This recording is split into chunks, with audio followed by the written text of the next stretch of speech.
Right. Okay.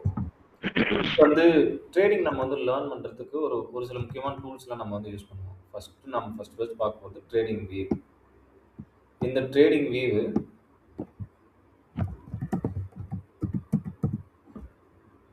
அப்படின்னு சொல்லி type பண்ணோம்னா நம்மளுக்கு வந்து ரைட். அசோக் ப்ரோ, ம். இதுல எப்படி டெபாசிட் பண்றது, எப்படி வித்ரா பண்றது தான் அசோக் ப்ரோ ஃபர்ஸ்ட் கேக்குறானே தவிர ட்ரேடிங்னா என்னன்னு கேட்க முடியாது wait Ashok wait bro. Wait. Trading view போகிறோம். அதுக்கு ஒரு ஃபுல் ஸ்டாப்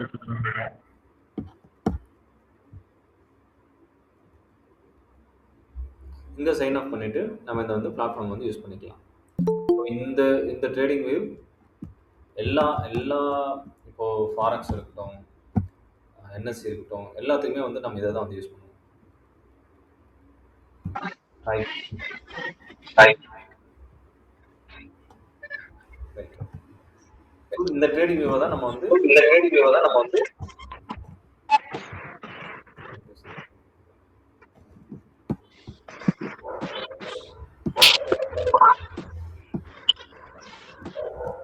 வியூவை தான் நம்ம வந்து எல்லா அனலைசிஸ்க்கும் வந்து யூஸ் பண்ணுவோம். ஸோ இந்த ட்ரேடிங் வியூ வந்து எல்லாருக்குமே தெரியுமா, இந்த ட்ரேடிங் வியூ அப்படின்னு ஒன்று இருக்குது அப்படின்றது. ஸோ மோஸ்ட் ஆஃப் த பீப்புளுக்கு வந்து ஃபெமிலியராக இருக்கலாம். ரைட். இங்கே போயிட்டு நம்ம ஃபஸ்ட்டு நம்ம வந்து பார்க்குறது இங்கே ஃபாரெக்ஸ் மார்க்கெட்டுக்கு தான் நம்ம வந்து சார்ட் வந்து பார்த்துருப்போம். எந்த மார்க்கெட்டாக இருந்தாலும் ஓகே, நம்ம ஃபாலோ பண்ணுற ஒரு கான்செப்ட் வந்து ஸ்மார்ட் மணி கான்செப்ட். ஸோ இதுக்குள்ளே நிறைய price action, smart money concept, ICT, இது எல்லாமே மிக்ஸ்அப் ஆகி தான் இருக்கும். ஆனால் இதில் நம்ம வந்து ஒரு ஒரு யூனிக்காக வந்து பார்க்குறது ஒர்த்து டு ரிஸ்க்குன்னு தனியாக ஒரு ஸ்டைல் இருக்குது. அதை நம்ம வந்து ஃபெமிலரைஸ் பண்ணிட்டோம் அப்படின்னா ட்ரேடிங்ன்றது ஒரு டிசிப்ளினாக நம்ம வந்து எடுத்துகிட்டு போயிடலாம். நான் ஆக்சுவலாக வந்து இங்கே வந்து பார்த்தோம்னா நம்ம வந்து கன்சிஸ்டண்ட்டாக ப்ராஃபிட்டபுளாக இருக்கலாம். ஆனால் அதுக்கு டிசிப்ளினாக இருக்கணும் ஃபஸ்ட்டு. ஒரு ஒரு ஹை ப்ராபபிலிட்டி இருக்கிற ட்ரேட் எடுக்கிறது தான் நம்ம வந்து பெஸ்ட் ப்ராக்டிஸ். நம்ம வந்து ஒரு கேண்டலுக்கு போய் ட்ரேட் வச்சுட்டு இருக்கோம். இப்போ ஃபஸ்ட்டு நம்ம வந்து பார்க்கலாம், கேண்டல்னா என்ன? யாருக்காவது ஐடியா இருக்கா ஆக்சுவலாக கேண்டல்னா என்ன அப்படின்ட்டு?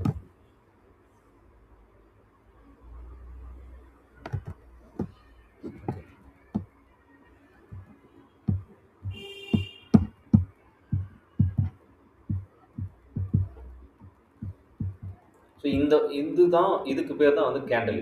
ஸோ இங்கே இருக்குது இல்லைங்களா, பிளாக் கலரில் கீழே வந்த மாதிரி டாப் போன மாதிரி இருக்கு இல்லைங்களா, இதுக்கு பேர் தான் வந்து கேண்டில். இந்த சார்ட் வந்து பார்த்தோம்னா நம்மளுக்கு வந்து கேண்டல்லையும் இருக்கும், இந்த மாதிரி லைன் சார்ட்டும் இருக்கும். இப்போ அந்த லைன் சார்ட் பார்த்தீங்கன்னா ப்ரைஸ் இது வரைக்கும் போயிட்டு திருப்பி கீழே வந்து மறுபடியும் மேலே ஏறி போய்கிட்டு இருக்கும். கேட்குதா நான் பேசுறது? ஹலோ, கேக்குதுண்ணா. ஓகே.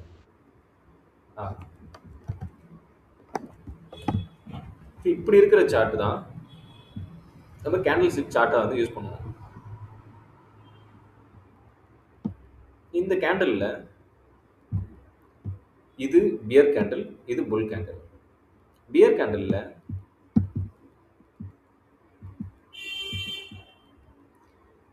இந்த டாப் இருக்கிற இந்த பிரைஸ் இங்க இருக்கு இல்லைங்களா, இந்த டாப் இருக்கிற இந்த பிரைஸ் வந்து பார்த்தோம்னா 4044, இதுதான் வந்து ஒரு ஹை.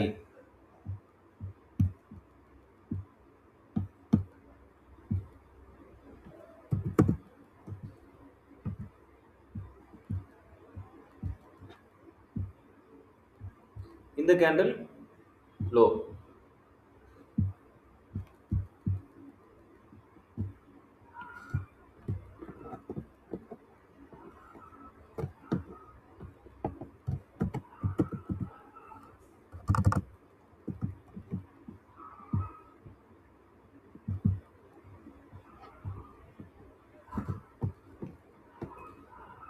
இது பாடி இங்க இருக்கு இல்லைங்களா, பாடியோட க்ளோஸ்.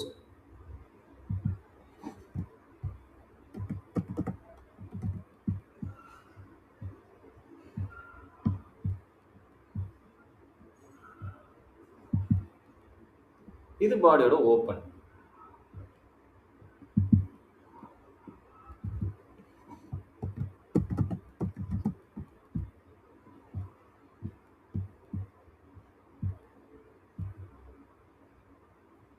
அப்போது இது 1 ஹவர் கேண்டில். 1 ஹவருக்கு இந்த இடத்துல வந்து பார்த்தோம்னா இந்த இடத்துல 7:30க்கு இந்த இடத்துல 4040ன்ற இடத்துல மார்க்கெட் ஓப்பன் ஆகி கொஞ்சம் மேலே போய் 4043 வரைக்கும் வந்துட்டு மறுபடியும் கீழே வந்து 4021 வரைக்கும் வந்துட்டு அதுக்கடுத்து 8:30க்கு முடியும் போது இந்த ப்ரைஸ் வந்து முடிஞ்சிருக்கு. ஸோ இதுக்கு இன்டர்னல் நம்ம வந்து சார்ட்டை வந்து பார்த்தோம்னா என்ன நடக்கும்னா இந்த இடத்த மட்டும் மார்க் பண்ணிவிட்டு இந்த சார்ட்டை லைனுக்கு ஸ்விட்ச் பண்ணுறேன்.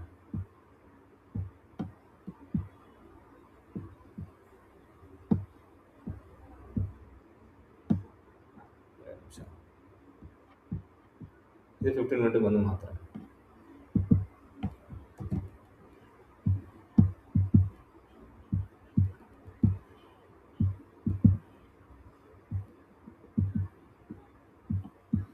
இங்கே நீங்கள் மார்க்கெட் ஓப்பன் ஆகி கீழே வரைக்கும் வந்துட்டு மறுபடியும் மேலே போய் க்ளோஸ் ஆகியிருக்கு.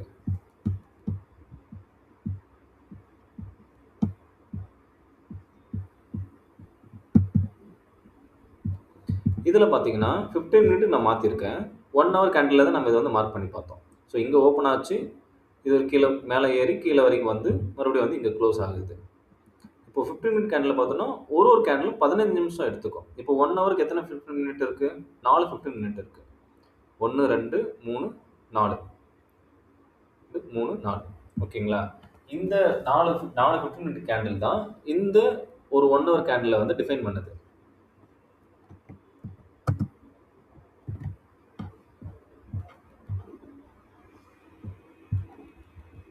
ஸோ கேண்டில் ஸ்டிக் டைமை பொறுத்து வேரி ஆகும். இது 1 ஹவருக்கான கேண்டில் ஸ்டிக். அந்த 1 ஹவர் கேண்டில் ஸ்டிக்குள்ளே 4 15 மினிட் கேண்டில் ஸ்டிக் இருக்குது. அந்த 1 ஹவர் கேண்டில் ஸ்டிக்குள்ளே இப்போ 5 மினிட்டுக்கு நான் கன்வெர்ட் பண்ணேன் அப்படின்னா அந்த 1 ஹவருக்குள்ளே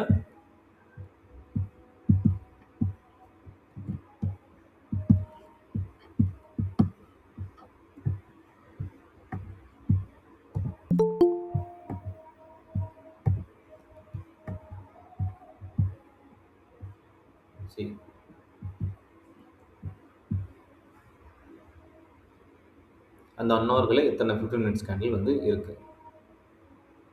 ஸோ புரிஞ்சுக்கங்க, டைம் ஃப்ரேம் இம்பார்ட்டன்ட். 1 மினிட்னா 1 ஹவருக்கு 60 கேண்டில்ஸ் வரும். 5 மினிட் அப்படின்னா 1 ஹவருக்கு 5 மினிட்னா எவ்வளோ வரும்?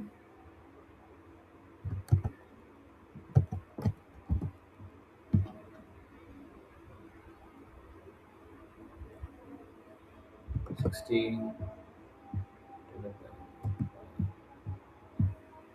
12 கேண்டில்ஸ் வரும். So 15 மினிட்டுக்கு 4 candle, 30 மினிட்னா 2 candle. ஸோ 1 ஹவருக்குள்ளே இத்தனை கேண்டில்ஸ் வந்து இருக்கும்.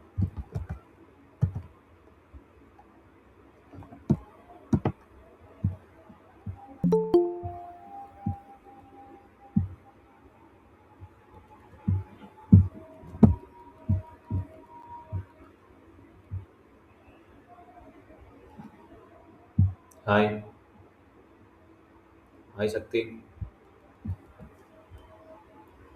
ஸோ இப்போது கிளாஸ் ஜாயின் பண்ணியிருக்குங்களா, அவங்கள நீங்கள் இன்ட்ரடியூஸ் பண்ணிக்கணும் ஒருத்தராக.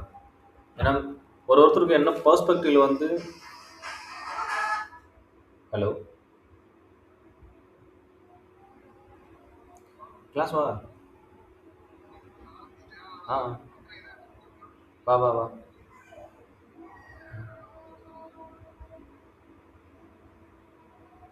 ஃபர்ஸ்ட் கலை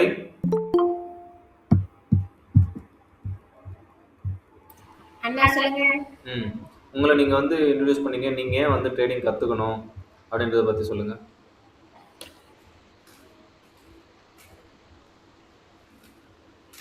நீங்கள் இதுக்கு முன்னாடி எதனா ட்ரேட் பண்ணியிருக்கீங்களா? உங்கள் ஜேர்னி அப்படியே ஷேர் பண்ணுங்கள். ஃபஸ்ட்டு வீட்டில் ஸ்டார்ட் பண்ணாங்கண்ணா, இந்தியன் மார்க்கெட் ஸ்டார்ட் பண்ணாங்க. அது வந்து நாங்கள் தனியாக எதுவும் பண்ணல, புரோக்கர் வச்சு பண்ணிட்டு இருந்தோம். அப்போ இதை பற்றி எனக்கு எதுவும் தெரியாது, கொஞ்சம் நிறைய லாஸ் ஆயிடுச்சு. அதனால சரி இதை பற்றி தெரிஞ்சுக்கிட்டு பண்ணலாம் அப்படின்னு சொல்லி இப்போ ஸ்டார்ட் பண்ணியிருக்கேன். உங்களுக்கு ட்ரேடிங்கில் ஒரு ஒரு ஒரு எய்ம் இருக்கும்ல, இதுக்குள்ள நம்ம வந்து ப்ராஃபிட்டபிளா ஆகணும், இது கத்துக்கலாம் அப்படின்னு சொல்லிட்டு. அப்போ எவ்வளவு நாள் அதுக்காக ஒதுக்கி இருப்பீங்க? இந்த டைம்க்குள்ள நான் வந்து கத்துக்கணும் அப்படின்ட்டு. நான் இந்த இந்த இயர் முடியறதுக்குள்ள அஹ், நான் வந்து கொஞ்சம் தெளிவா இருக்கணும் அப்படின்னு என்னன்னு நினைக்கிறேன் என்னன்னு ஃபீல்ட்ல. தெரியணும் அப்படின்னு நினைக்கிறீங்களா? ஆமாண்ணா, இதுல என்ன கான்செப்ட் இருக்கு அதெல்லாம் தெரிஞ்சுக்கிட்டு ஃபுல்லா ப்ராக்டிஸ் பண்ணணும். ப்ராக்டிஸ் பண்ணி முடிச்சுட்டு அதுக்கப்புறமா ரியல் மணி போட்டு ட்ரேட் பண்ணணும் அப்படின்னு சரி, ஒரு ஐடியால இருக்கேன். சரி, சரி. அக்செப்டபிள் தான். மணி. ஹாய், என்னோட நேம் மணி. நீங்க வந்து ட்ரேடிங்குள்ள எப்படி வந்தீங்க? என்ன அது எனக்கு தெரியும். நீங்க உங்க இதுல வந்து எக்ஸ்பிளைன் பண்ணுங்க. நீங்க எதுக்காக கத்துக்கணும்னு நினைக்கிறீங்க? ஏன் ட்ரேடிங்குள்ள வந்துன்னா, மிடில் கிளாஸ் பீப்புளுக்குலாம் ஒரு ஆசை இருக்குல்ல, அதே ஆசை தான். ஒரு ஸ்டேபிளான ஒரு லைஃபு, ஒரு லக்ஸரியான ஒரு லைஃப்பை பார்க்கணும். பிளட் லைனில் கொஞ்சம் நம்ம ஒரு பெரிய லெவலில் இருக்கணும் அப்படின்னு சொல்லிட்டு ட்ரேடிங்குள்ளே வந்தேன். கொஞ்சம் கஷ்டப்பட்டுட்டு இருக்கேன் ட்ரேடிங்கில். எனக்கு சப்போர்ட்டிவாக இருக்கிறது நீங்கள் தான். நீங்களும் அன்பும் தான். ஆர்கே இருக்கார்ல, அவரும். இன்னை வரைக்கும் இந்த 3 வருஷத்து ஜேர்னியும் உங்கள் கூட தான் போயிட்டுருக்கு. எல்லாமே தெரிஞ்சும் மிஸ்டேக்ஸ் நிறையா பண்ணுறேன், எமோஷனை கண்ட்ரோல் பண்ண முடியாமல். இந்த ஜெர்னியில் நான் கற்றுக்க வேண்டியது என்னோட எமோஷனை கண்ட்ரோல் பண்ணுறது மட்டும்தான். எல்லாமே இந்த 3 வருஷத்தில் நீங்கள் சொல்லி கொடுத்துட்டீங்க எனக்கு. ஓகே, இந்த இயருக்குள்ளே என்னோட பெஸ்ட்டை கொடுக்கணும்னு நான் பார்க்குறேன். டிசிப்ளினா ஃபாலோ பண்ணுங்க மணி. அதுவே போதும்.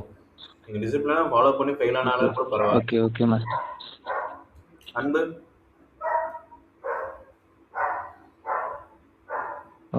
அன்பு. Okay master.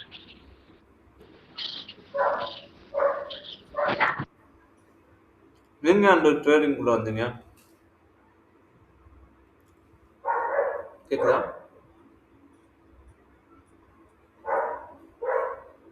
ஹலோ,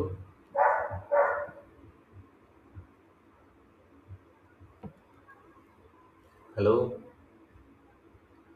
கேக்குதுண்ணா. அன்பு பேசலன்னு நினைக்கிறேன். ரைட்டு, நெக்ஸ்ட் போலாம். ரத்னவேல், ரத்னவேல் இருக்கீங்களா?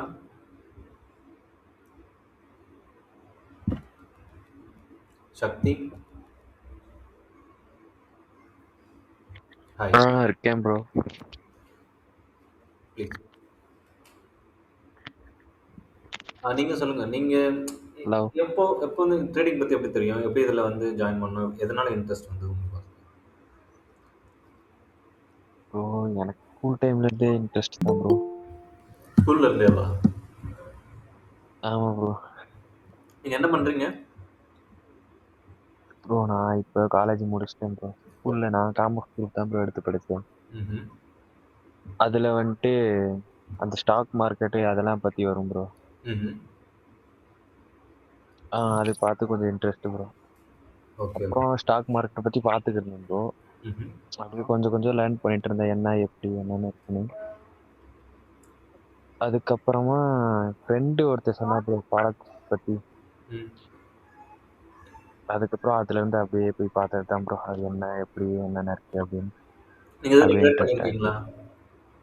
என்னங்க ப்ரோ? ட்ரேட் பண்ணியிருக்கீங்களா? இந்தியன் மார்க்கெட்டில் பண்ணியிருக்கேன் ப்ரோ. 5000 வச்சு பண்ணேன், அது அப்படியே லாஸ் ஆகிருக்கு. கரெக்டான நாலேஜ் இல்லை. Okay okay okay. அப்புறம் விட்டுட்டேன் ப்ரோ. அது இப்போ ஒரு 2 months தான் ப்ரோ ஆயிருக்கும். இன்னும் ஃபாரெக்ஸு லேர்ன் பண்ணிட்டு இருந்தேன். அந்த டைமில் அந்த கேண்டில்ஸ்டிக் மூமெண்ட்லாம் வச்சு இதில் பார்த்தேன், எதுவும் ஓரளவுக்கு இதான மாதிரி இருந்துச்சு. அப்புறம் லாஸ் ஆயிடுச்சு ப்ரோ. அதுக்கப்புறம் அதை அப்படியே விட்டுட்டேன், இந்தியன் மார்க்கெட் சைடே போகிறது.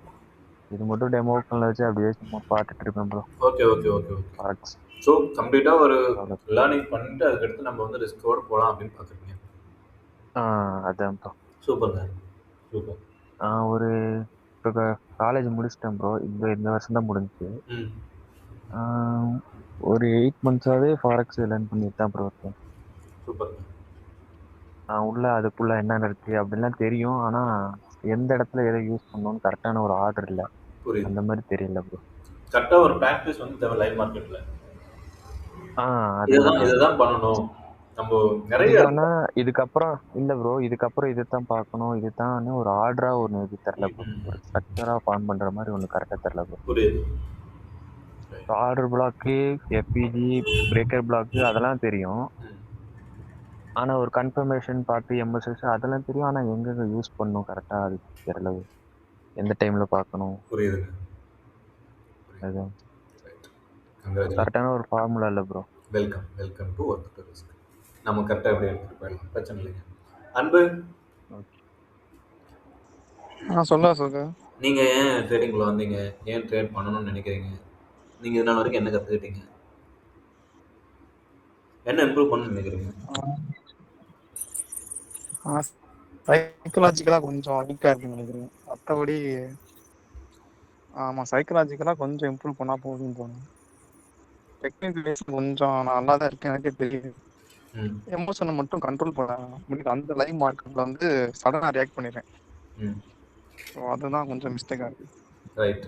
மற்றபடி ட்ரேடிங்கிறது ஸ்பிரிச்சுவலா கொஞ்சம் கனெக்டடான பர்சன் நான்.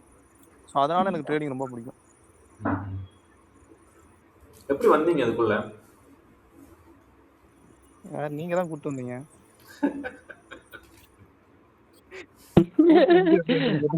Me too. நீங்க தான் கூப்பிட்டு வந்தீங்க. சொன்னீங்க ஃபர்ஸ்ட், எனக்கு நம்பிக்கை இல்லை. அதுக்கப்புறம் கொஞ்சம் ப்ராக்டிஸ் பண்ணி நீங்களே அமௌண்ட் கொடுத்துருந்தா ட்ரேட் பண்றான்னு கொடுத்தீங்க அக்கௌண்ட்டை. எனக்கு நம்பிக்கை இல்லை, ஆனா எப்படி கிளியர் பண்ணிட்டேன். ஃபர்ஸ்ட் பேஸ் கிளியர் பண்ணி செகண்ட் பேஸ் கிளியர் பண்ணி பே அவுட் எடுத்து உங்களுக்கு கொடுத்துட்டேன். ஸோ அப்போதான் எனக்கே ஒரு கான்ஃபிடன்ட் வந்துச்சு. எனக்கு தெரியுது, ஆனா வந்து நான் வந்து என் மேல கொஞ்சம் நம்பிக்கை இல்லாம இருக்கேன். இல்லை நமக்கு வராது, இல்லடா நெகட்டிவாவே யோசிச்சுக்கிட்டு இருக்கனால அப்படி நினைச்சுக்கிட்டு இருக்கேன். நீங்க சொன்னதுக்கு அப்புறம் தான் எனக்குமே புரியுது, பரவாயில்ல நல்லாவே வருது. கொஞ்சம் வந்து எமோஷனல் மட்டும் கண்ட்ரோல் பண்ணா போதும். மற்றபடி பெரிய ஃபால்ட்டா நான் வந்து என் பக்கம் எதுவும் நினைக்கிறது தெரியல. எமோஷன் தான் அப்போ கொஞ்சம் ஃப்ளக்சுவேட் ஆயிட்டு இருக்கு. லைவ் மார்க்கெட்ல வந்து ரொம்ப வந்து ஃப்ளக்சுவேட் ஆகுது. ஸோ அது வந்து ரிசல்ட்ல வந்து தெரியுது. அப்படியே கை விட்டு எடுத்து கான்ஃபிடென்ட்லாம் வர்றதுக்கு காரணம் நீங்க தான். நீங்க தான் சொல்லி கொடுத்தது, நீங்க தான் அமௌண்ட் கொடுத்தது. அதுக்கு ரொம்ப நன்றி. ரைட்டு கைஸ், ஒரு விஷயம் கவனிச்சிங்களா? நீங்கள் டெக்னிக்கலாக லேர்ன் பண்ணுறது பிரச்சனையே இல்லை. ஈவன் 3 months or 6 months வந்து முடிச்சிடலாம். டெக்னிக்கலாக என்ன தெரியும்னா எதுன்னு எல்லாமே கண்டுபிடிச்சிடலாம், மார்க் பண்ணலாம், ஆர்டர் பிளாக் மார்க் பண்ணலாம், ட்ரேட் எடுக்கலாம். ஆனால் அன்பு சொல்கிற ஒரு விஷயம் கேளுங்களேன். எமோஷனல் கண்ட்ரோல், சைக்காலஜிக்கலி வீக், இது இருக்கு பார்த்தீங்களா? இது என்னாலே சொல்லித்தர முடியாது. நீங்களா ட்ரேட் எடுத்து உங்களை நீங்கள் கண்ட்ரோல் பண்ணி அதை டிசிப்ளின்டாக எடுத்துகிட்டு போகிறதுக்கு இட் டேக்ஸ் இயர்ஸ். நான் வந்து ஒரு ஃபேக் ப்ராமிஸோ அந்த மாதிரிலாம் எதுவும் கொடுக்க மாட்டேன். கம்ப்ளீட்டாக அது வந்து டேக்ஸ் இயர்ஸ். நீங்கள் லாஸ் பார்ப்பீங்க, ப்ராஃபிட் பார்ப்பீங்க, திருப்பி ட்ரேட் எடுப்பீங்க, மறுபடியும் லாஸ் வரும், ப்ராஃபிட் வரும், அன்கண்ட்ரோல்டாக இருக்கும். இந்த மாதிரி அசோக் ப்ரோ சொல்லுங்க. எக்ஸாம்பிளுக்கு என் ஸ்டோரியே சொல்லுங்களேன். நீயே சொல்லு மணி, உன் ஸ்டோரி தான் சூப்பரான ஸ்டோரி. ஆக்சுவலாக நான் ரொம்ப வருஷமாக போராடிக்கிட்டு இருக்கேன் மணி கூட. நான் ட்ரேடிங்கில் வந்து 3 வருஷம் இருக்கும் ப்ரோ. எல்லாருக்கும் சொல்கிறேன், 3 வருஷம் இருக்கும். கூட்டு வந்தது அசோக்கும் அன்பும் தான். இது 2 பேர் தான். நாங்கள் 3 பேர் ரொம்ப க்ளோஸ்னால் ரொம்ப பெரிய பாண்டிங் சொல்ல முடியாது. ரத்த பந்தம் இல்லாமல் ஒரு பாண்டிங். 3 பேரோட வேவ் லென்த்து ஒரே மாதிரி தான் இருக்கும். ஆனால் இதில் நான் வந்து கொஞ்சம் கிறுக்கனா இருக்கேன். எல்லாமே எல்லாருக்கும் ஒன்று சொல்லி கொடுத்தாங்க. அன்புக்கு கூட அடிக்கடி தான் சொல்லி தருவாங்க. எனக்கு உட்கார வச்சு கையை பிடிச்சி நடக்க வச்சு எல்லாமே பண்ண வச்சு. ஆனால் நான் என்ன பண்ணேன்? ஏட்டிக்கு பிடியா எமோஷனை கண்ட்ரோல் பண்ண தெரியாமல் சைக்காலஜியில் வீக்காக இருந்து அப்படி இப்படின்னு எவ்வளோ அக்கௌண்ட்டு எல்லாருமே ஃபண்டட் அக்கௌண்ட் வாங்குவாங்க. 1 அக்கௌண்ட் 2 அக்கௌண்ட் 3 அக்கௌண்ட். அதுக்கப்புறம் ஏன்டா வாங்கிட்டுன்னு விட்டுருவாங்க. நான் இது வரைக்கும் எத்தனை அக்கௌண்ட் வாங்கியிருப்பேன்னு நினைக்கிறீங்க? சும்மா சொல்லுங்களேன் யாராச்சும், வேறு எத்தனை அக்கௌண்ட் வாங்கியிருப்பான் அப்படின்னு சொல்லிட்டு. அன்லிமிட்டெட் அக்கௌண்ட் வாங்கி பார்த்துருக்கீங்களா? அந்த மாதிரி வாங்கிட்டு இருக்கேன், ஃபண்டட் அக்கௌண்ட். ஏன்னா என்னால் எமோஷனலாக கண்ட்ரோல் பண்ண முடியல. சைக்காலஜியில் வீக்காக இருக்கேன் ரொம்ப. ஆனால் எனக்கு எல்லா செட்டப்பும் தெரியும், எங்கெங்கே மூவ் பண்ணணும், என்னென்ன மூவ், எல்லா மூவும் தெரியும். எல்லாமே கையை பிடிச்சி அழைச்சிட்டு போனது அசோக் ப்ரோ தான். எல்லாமே சொல்லி கொடுத்தது அசோக் ப்ரோ தான். ஆனால் என்னால் எமோஷ்னலாக லைவ் மார்க்கெட்டில் ஸ்டேபிளாக இருக்க முடியல. சைக்காலஜிக்கலாக ரொம்ப வீக் ஆகிடுறேன். நான் ஒரு 20 அக்கௌண்ட்டுக்கு மேலே வாங்கியிருக்கேன் இது வரைக்கும், ஃபண்டட் அக்கௌண்ட்டு. அப்புறம் ரியல் மணி யூஸ் பண்ணியிருக்கேன் அதில் டைரெக்டாக. அப்படி இப்படின்னு இன்னும் என்னால் எமோஷனல் மட்டும் தான் கண்ட்ரோல் பண்ண முடியல இந்த 3 வருஷத்தில். டெக்னிக்கலாக ஈஸியாக கற்றுக்கிட்டேன் மார்க்கெட்டை பற்றி. ஆனால் என்னால் கண்ட்ரோல் பண்ண முடியல. அதுதான் பெரிய மைனஸ் இங்கே எனக்கு.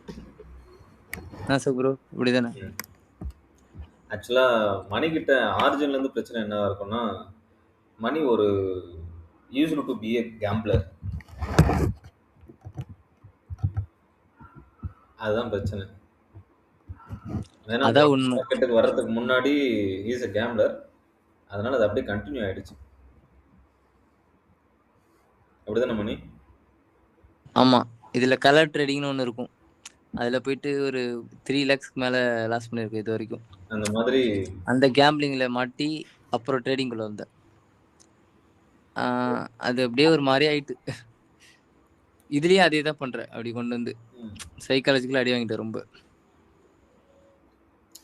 ஸோ கைஸ், நான் அகெயின் சொல்கிறது அதான். நம்ம வந்து டெக்னிக்கலாக நிறைய விஷயம் இருக்குது, நிறைய நம்ம வந்து அழகாக ஷார்ப்பாக இருக்குது, கற்றுக்கலாம். அதை இம்ப்ளிமெண்ட் பண்ணாலே நல்ல ப்ராஃபிட் பார்க்கலாம். ஆர்டர்லாம் எடுக்கும், ட்ரிகர்லாம் ஆகும், டிபிஎல்லாம் ஹிட் ஆகும். ஆனால் எப்போ ஆர்டர் எடுக்கிறோம், எந்த ஆர்டர் எடுக்கணும், எந்த ஆர்டர் எடுக்க வேணாம் அப்படின்றது உங்களோட எமோஷன் உங்கள் கையில் தான் இருக்குது. தேவையில்லாத இடத்துல ஆர்டர் வச்சு நம்ம எஸ்எல்ல கொடுத்துட்டோம் அப்படின்னா, தேவையான இடத்துல எஸ்எல்ல கொடுக்க தயங்குவோம்.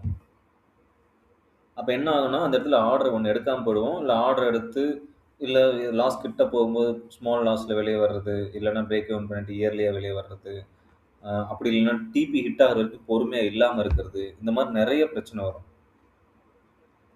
ஸோ நம்ம வந்து முடிஞ்ச வரைக்கும் டிசிப்ளினாக, ஆக்சுவலி இதுதான் எஸ்எல், இதுதான் டிபி, இதுதான் என்ட்ரி அப்படின்னு வைக்கிறோன்னா, அந்த ஒரு ப்ராபபிலிட்டி இருக்கிற, ஹை ப்ராபபிலிட்டி இருக்கிற ட்ரேடை மட்டும்தான் எடுக்கணும்.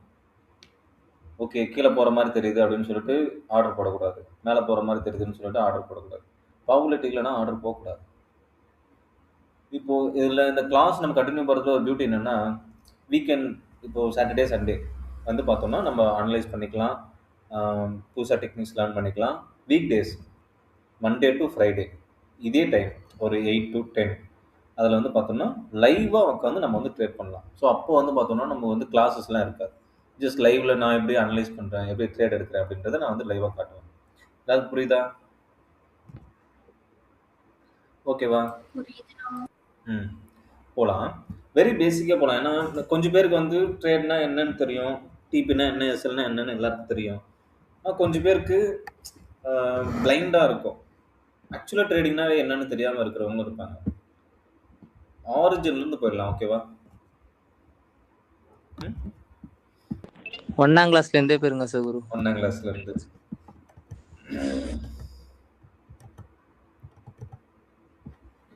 ரைட். நாம் பார்க்குறது ஓகே, ஃபாரெக்ஸ் மார்க்கெட்டோ, என்எஸ்சியோ, பிஎஸ்சியோ, இந்தியன் மார்க்கெட்டோ எதுவாக இருந்தாலும் சார்ட் வந்து சேம் தான். சார்ட் வந்து எப்பயுமே மாறாது. இப்போது சார்ட் சேம்னு நான் சொல்லிட்டு, இப்போ வந்து பார்த்தீங்கன்னா இந்த ட்ரேடிங் வியூவிலே இப்போது என்எஸ்சினா என்எஸ்சியில் வந்து பார்த்தோன்னா சும்மா ஒரு தெரிஞ்ச ஒரு கம்பெனி நான் போடுறேன், ரிலையன்ஸ். அண்ணா, இந்த கேண்டில் வந்து ரெட் கிரீன் வச்சா பார்க்க கொஞ்சம் ஈஸியா இருக்கும்ல? ஓ, இது உங்களுக்கு இல்லையா? ஆமாண்ணா. இது அப்படியே நான் ஃபாலோ பண்ணிட்டேன். ப்ளூனா வந்து மேலே போகிறது, பிளாக்னா கீழே வருது. சரி, ஓகே, ரெட்டு கிரீன் வந்து மாற்றிக்கலாம்.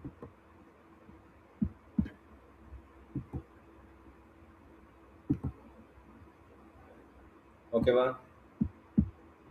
ஓகேண்ணா. ஓகே.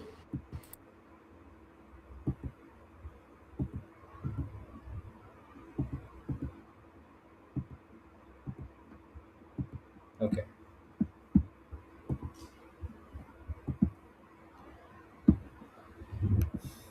இப்போ ரிலையன்ஸ் இது. இப்போ ரிலையன்ஸ்ல வந்து பார்த்தோம்னா, ஓகே சார்ட் வந்து தெரியுது. மேல கீழ அப்படின்னு போயிட்டு வந்துகிட்டு இருக்கு.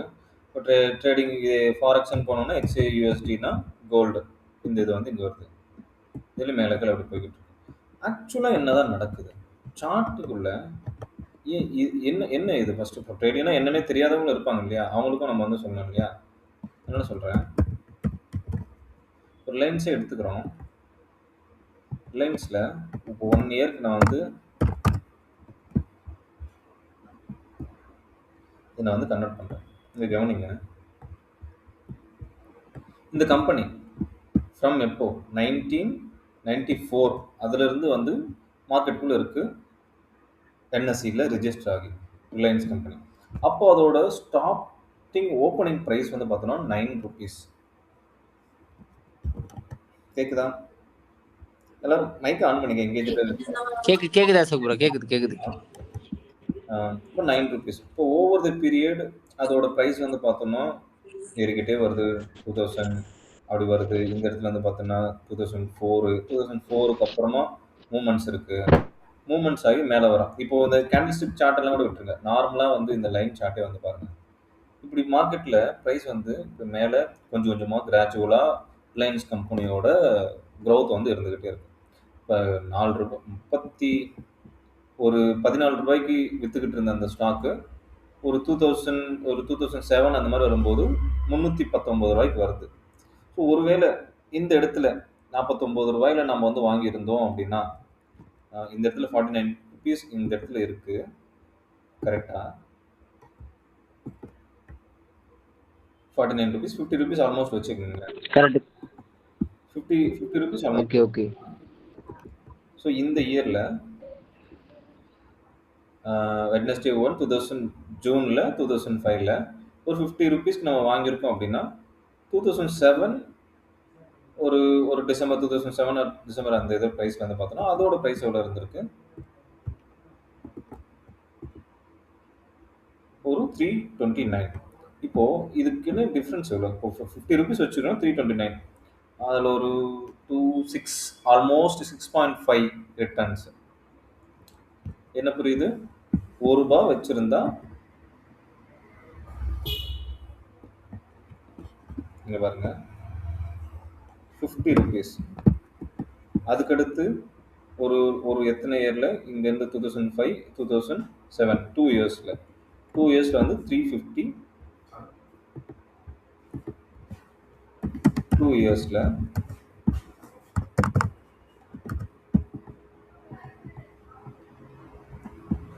நம்மளுக்கு எவ்வளோ வந்திருக்கு? 325.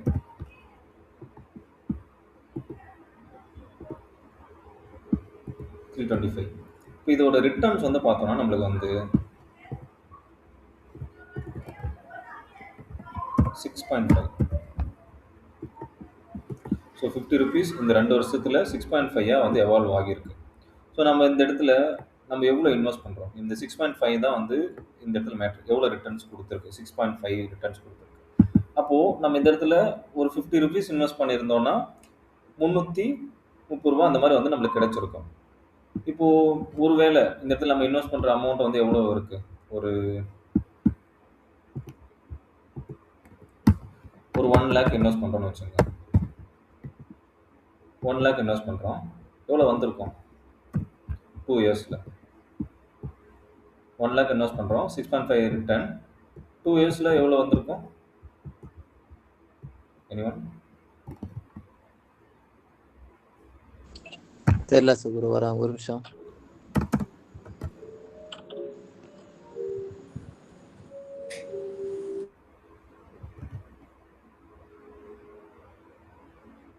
கலை, அன்பு, சொல்லுவா சார். சக்தி,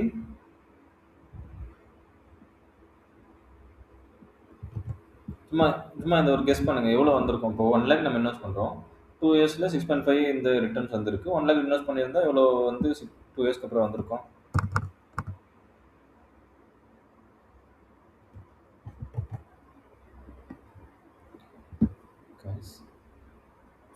ஸ்க்ரீன் காமிக்க சொல்லுங்க. 12,000. எவ்வளோ சொல்லுங்க?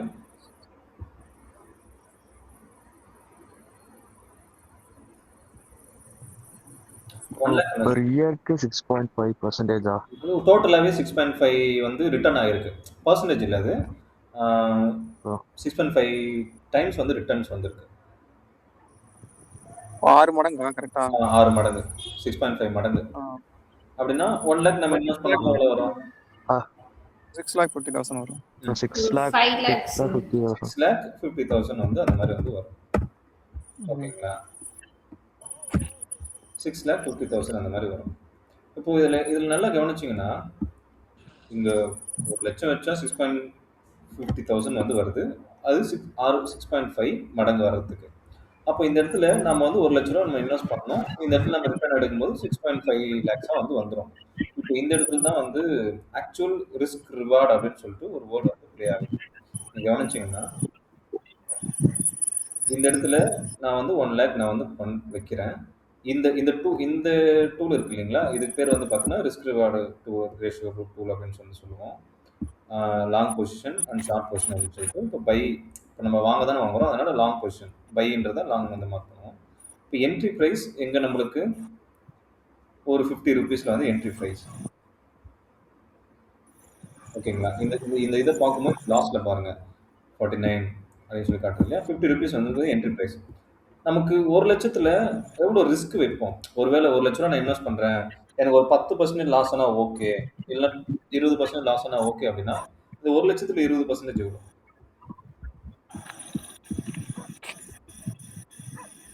1 lakhல 20,000 ரூபா சார். 20,000. 20,000. ஓகே, 20,000 ரூபாய். 20,000 ரூபா. அப்போ 20,000 ரூபாய் எனக்கு லாஸ் ஆனா ஓகே. ஓகேங்களா?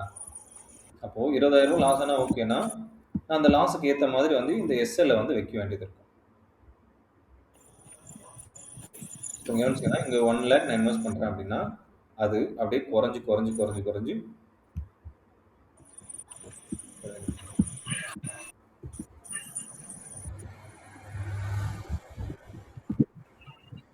இங்கே 50 இருக்கும்போது நான் வந்து இன்வெஸ்ட் பண்ணியிருக்கேன். அதுப்போ 1 lakh நான் வந்து கொடுக்குறேன். இந்த 50ங்கிறது அப்படியே கொஞ்சம் கொஞ்சமாக குறைஞ்சிட்டு வந்துச்சுன்னா அந்த 1 lakhம் வந்து கரையும். புரியுதுங்களா?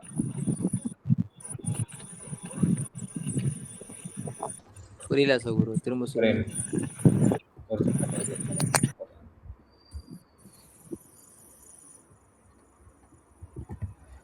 இப்போ 20,000 ரிஸ்க் வைக்கிறேன்னா 80,000 தான் வந்து ரிட்டர்ன். ஒரு ரிமைனிங் இருக்கிறது 80,000. இந்த 80,000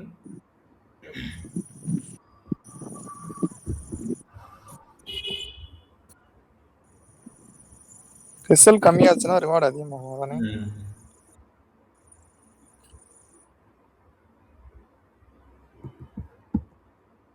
ஓகே, இப்போ 33 அந்த மாதிரி சொல்லி வரும். இப்போ நான் இங்கே வைக்கிறேன். நான் இப்போ 1 lakh நான் இந்த இடத்துல ப்ளே பண்ணேன் அப்படின்னா இங்கே கவனிங்க, இந்த இடத்துல 1 lakh நான் இன்வெஸ்ட் பண்ணுறேன்.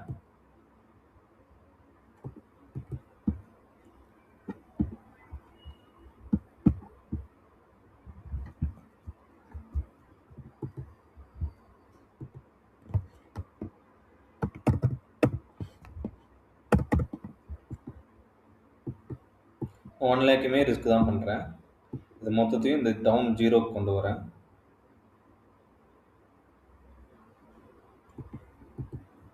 ஸோ இந்த இடத்துக்கு கரைஞ்சி வந்துருச்சுன்னா 1 lakங்கிறது 0ன்னு ஆகிடும். இப்போது இங்கிருந்து அடுத்து மேலே போகுது அப்படின்னா 1 lakங்கிறது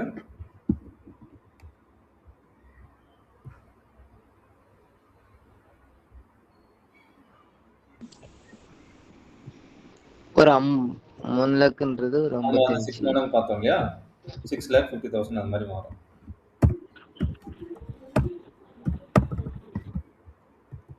ரைட், ஓகே. இப்போ இந்த இடத்துல வந்து இப்போ கவனிங்க, நல்லா நம்ம 6.5 மடங்குன்னு நம்ம பார்த்தோம் இல்லையா, இங்கே கவனிங்க, ரிஸ்க் ரிவார்ட் ரேஷியோ 6.5 அப்படின்னு காட்டுதா. என்ட்ரி ப்ரைஸு இந்த இடத்துல 50ல், ஸோ சென்டராக இருக்கிற இந்த லைன் வந்து என்ட்ரி ப்ரைஸ், லாஸ்ட்டாக இருக்கிற இந்த லைன் வந்து இதை தான் நம்ம வந்து ஸ்டாப் லாஸ் அப்படின்னு சொல்லிட்டு சொல்லுவோம். எஸ்எல் லைன் இல்லைனா ஸ்டாப் லாஸ் அப்படின்னாலும் சொல்லலாம். இப்போ ஸ்டாப் லாஸ் வந்து 0ல வச்சிருக்கோம். விச் மீன்ஸ் 1 லேக் நான் கம்ப்ளீட்டா இன்வெஸ்ட் பண்றேன் அப்படின்னா, அது மொத்தமா கீழ இறங்கி வந்துருச்சு. இந்த சார்ட் மொத்தமா கீழ இறங்கி வந்துருச்சுன்னா கம்ப்ளீட்டா லாஸ் ஆயிடும். 1 லேக்குமே காலி. இப்போ கம்ப்ளீட்டா மேல ஏறி போகுது. இந்த இந்த பிரைஸ்க்கு வந்து 330 வரைக்கும் வருது அப்படின்னா, நம்மளுக்கு பிரைஸ் வந்து பார்த்தோம்னா வர ப்ராஃபிட் வந்து பார்த்தோம்னா 6.5 லேக்ஸ். ஸோ 1 லேக் இன்வெஸ்ட்மென்ட் போயிடுச்சுன்னா, ஆக்சுவல் நெட் ப்ராஃபிட் வந்து 5.5 லேக்ஸ் வரும். இந்த நான் ஏன் எக்ஸ்பிளைன் பண்றேன்னா, இந்த டூல் வந்து தெரியணும். Risk reward ratio tool. இத கவனிங்க. என்ட்ரி பிரைஸ் போட்டாச்சு. SL, TP. எஸ்எல்னா என்ன? டிபினா என்ன? என்ட்ரினா என்ன? எஸ்எல்னா ஸ்டாப் லாஸ். ஸ்டாப் லாஸ் ஆக்சுவலா நான் ஒரு ட்ரேட் எடுக்கிறேன். ட்ரேட் எடுக்கிறது என்னோட நான் ஒரு இடத்துல ஸ்டாப் லாஸ் வைக்கிறேன். அப்படி இப்போ நான் இந்த இடத்துல ஓப்பனா இப்போ விட்டுறோம். இந்த இடத்துல கவனிங்க. இந்த இடத்துல நான் மார்க்கெட்ல ட்ரேட் எடுத்துறேன். ஒரு இங்க எடுத்துறேன். ஒரு என்ட்ரி போட்டுறேன். என்ட்ரி போட்டு அப்படியே நான் விட்டுறேன்னு வச்சுங்க. என்ன ஆகும்? மார்க்கெட் வந்து பை எடுத்துட்டு மறுபடியும் இப்படி கீழே வந்து இப்படி வந்துருச்சு.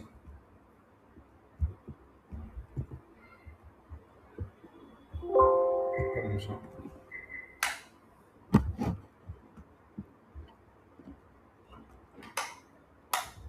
ஓகே. இப்போ ஒரு என்ட்ரி எடுத்துறேன், பை எடுத்துறேன். இங்க மார்க்கெட் மேல போகும் அப்படின்னு சொல்லிட்டு இந்த இடத்துல ஒரு 1 லேக் வந்து இன்வெஸ்ட் பண்றேன். அப்ப என்ன ஆகும்னா மார்க்கெட் வந்து கீழே வந்துகிட்டே இருக்கும். கீழே வந்துகிட்டே இருந்தா மைனஸ்ல போய்கிட்டே இருக்கும். நம்ம நினைப்போம், ஓகே மைனஸ்ல போய்கிட்டு இருக்கு. அதுக்கடுத்து வந்து பிளஸ்ல ஆகும். இந்த இடத்துல வரும்போது மைனஸ் வர வர வர இந்த 1 லேக்ங்கிறது கரைஞ்சு இந்த இடத்துக்கு வரும்போது ஆல்மோஸ்ட் ஒரு 20,000ஆவே ஆயிட்டு இருக்கும். ஸ்டார்டிங்ல ட்ரேடிங் வரவங்களுக்கு வந்து எப்படி இருக்குன்னா, ஓகே என்ன 1 லேக் இன்வெஸ்ட் பண்ணோம். இது இப்போ 20,000 ஆயிடுச்சு. கண்டிப்பா மேல போயிடும்னு ஒரு நம்பிக்கை இருக்கும் எல்லாருக்குமே. அந்த மாதிரி நம்பிக்கை வைக்கக்கூடாது.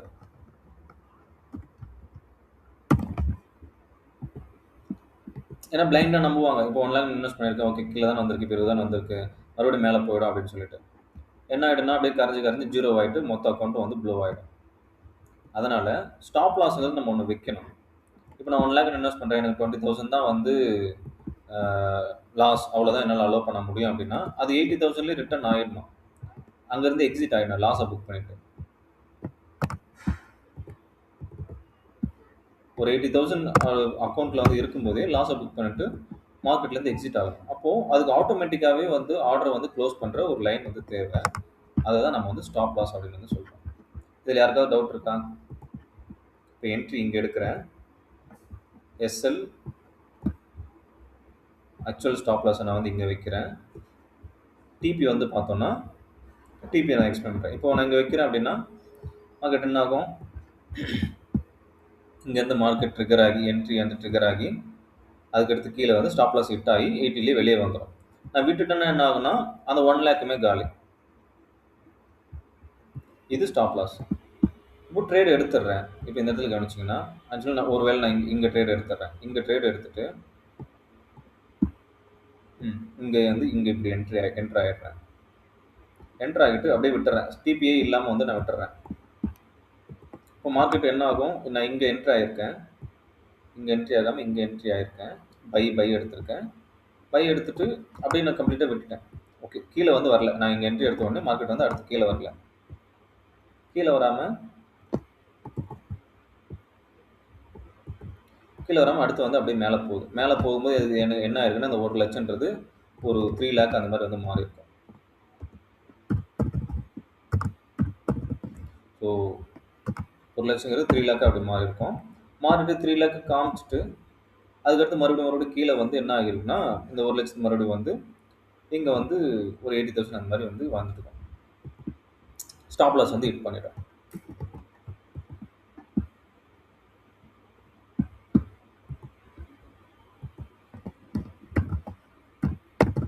$80,000 இந்த ஸ்டாப் லாஸ் வந்து ஹிட் பண்ணிடும். 1 லட்சம் இந்த நம்மளோட அக்கௌண்ட் பேலன்ஸ் வந்து 80,000 வந்து மாறிடும். அப்படி ஆகக்கூடாது. எனக்கு வந்து ஓகே 1 லட்சம் நான் இன்வெஸ்ட் பண்ணுறேன். எனக்கு வந்து பார்த்தோன்னா ஒரு 3 லட்ச ரூபா அது மாதிரி வந்தால் ஓகே அப்படின்னா நம்ம வந்து இந்த இடத்துல ஆட்டோமேட்டிக்காக ஒரு எக்ஸிட் வைக்கணும். 3 லட்சம் வந்த உடனே எனக்கு வந்து மார்க்கெட் விட்டு வெளியே வரணும் அப்படின்னு சொல்லிட்டு ஒரு எக்ஸிட் வைக்கணும். அதுதான் வந்து டிபி டார்கெட் ப்ரைஸ். இந்த டேர்ம்ஸ் எல்லாம் வந்து வெரி சிம்பிள் தான். மார்க்கெட்டுக்கு புதுசாக வரவங்களுக்கு புதுசாக தெரியும். ஆனால் ஆல்ரெடி இருக்கிறவங்களுக்கு இதெல்லாம் இப்போ டார்கெட் ப்ரைஸ், இது ஸ்டாப் லாஸ்,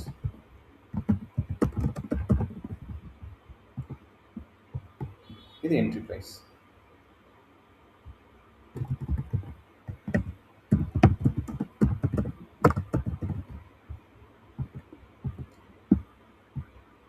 இது 1 லட்சத்துக்கு என்ட்ரி ஆகிறோம், ஸ்டாப் லாஸ் 80,000 வைக்கிறோம், டார்கெட் வந்து ஒரு 3 லேக்கில் வந்து வைக்கிறோம். இப்போ மேலே இருந்துச்சுன்னா டார்கெட் வந்து ஹிட் ஆகிட்டு வெளியே வந்துடும். அதுவே ஆட்டோமேட்டிக்காக நம்ம எதுவுமே வந்து பார்க்கணும் அவசியம் இல்லை. எஸ்எல்லும் ஹிட் ஆகிட்டு வெளியே வந்துடும். ஆக்சுவலாக இது ஏன் அப்படின்னா, நம்ம ஆக்சுவலாக ஒரு என்ட்ரி போகும்போது நமக்கு 3 விஷயம் ரொம்ப முக்கியமாக தேவை. இந்த 3 இல்லாமல் வெளியே போகவே கூடாது. 1 என்ட்ரி ப்ரைஸ், எங்கே நம்ம என்ட்ரு ஆகிறோம்.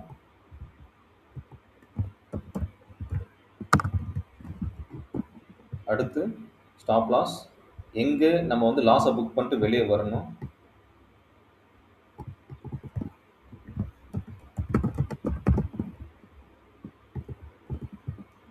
அடுத்து டார்கெட், எந்த இடத்துல நம்மளுக்கு வந்து ப்ராஃபிட் வந்து புக் பண்ணணும்.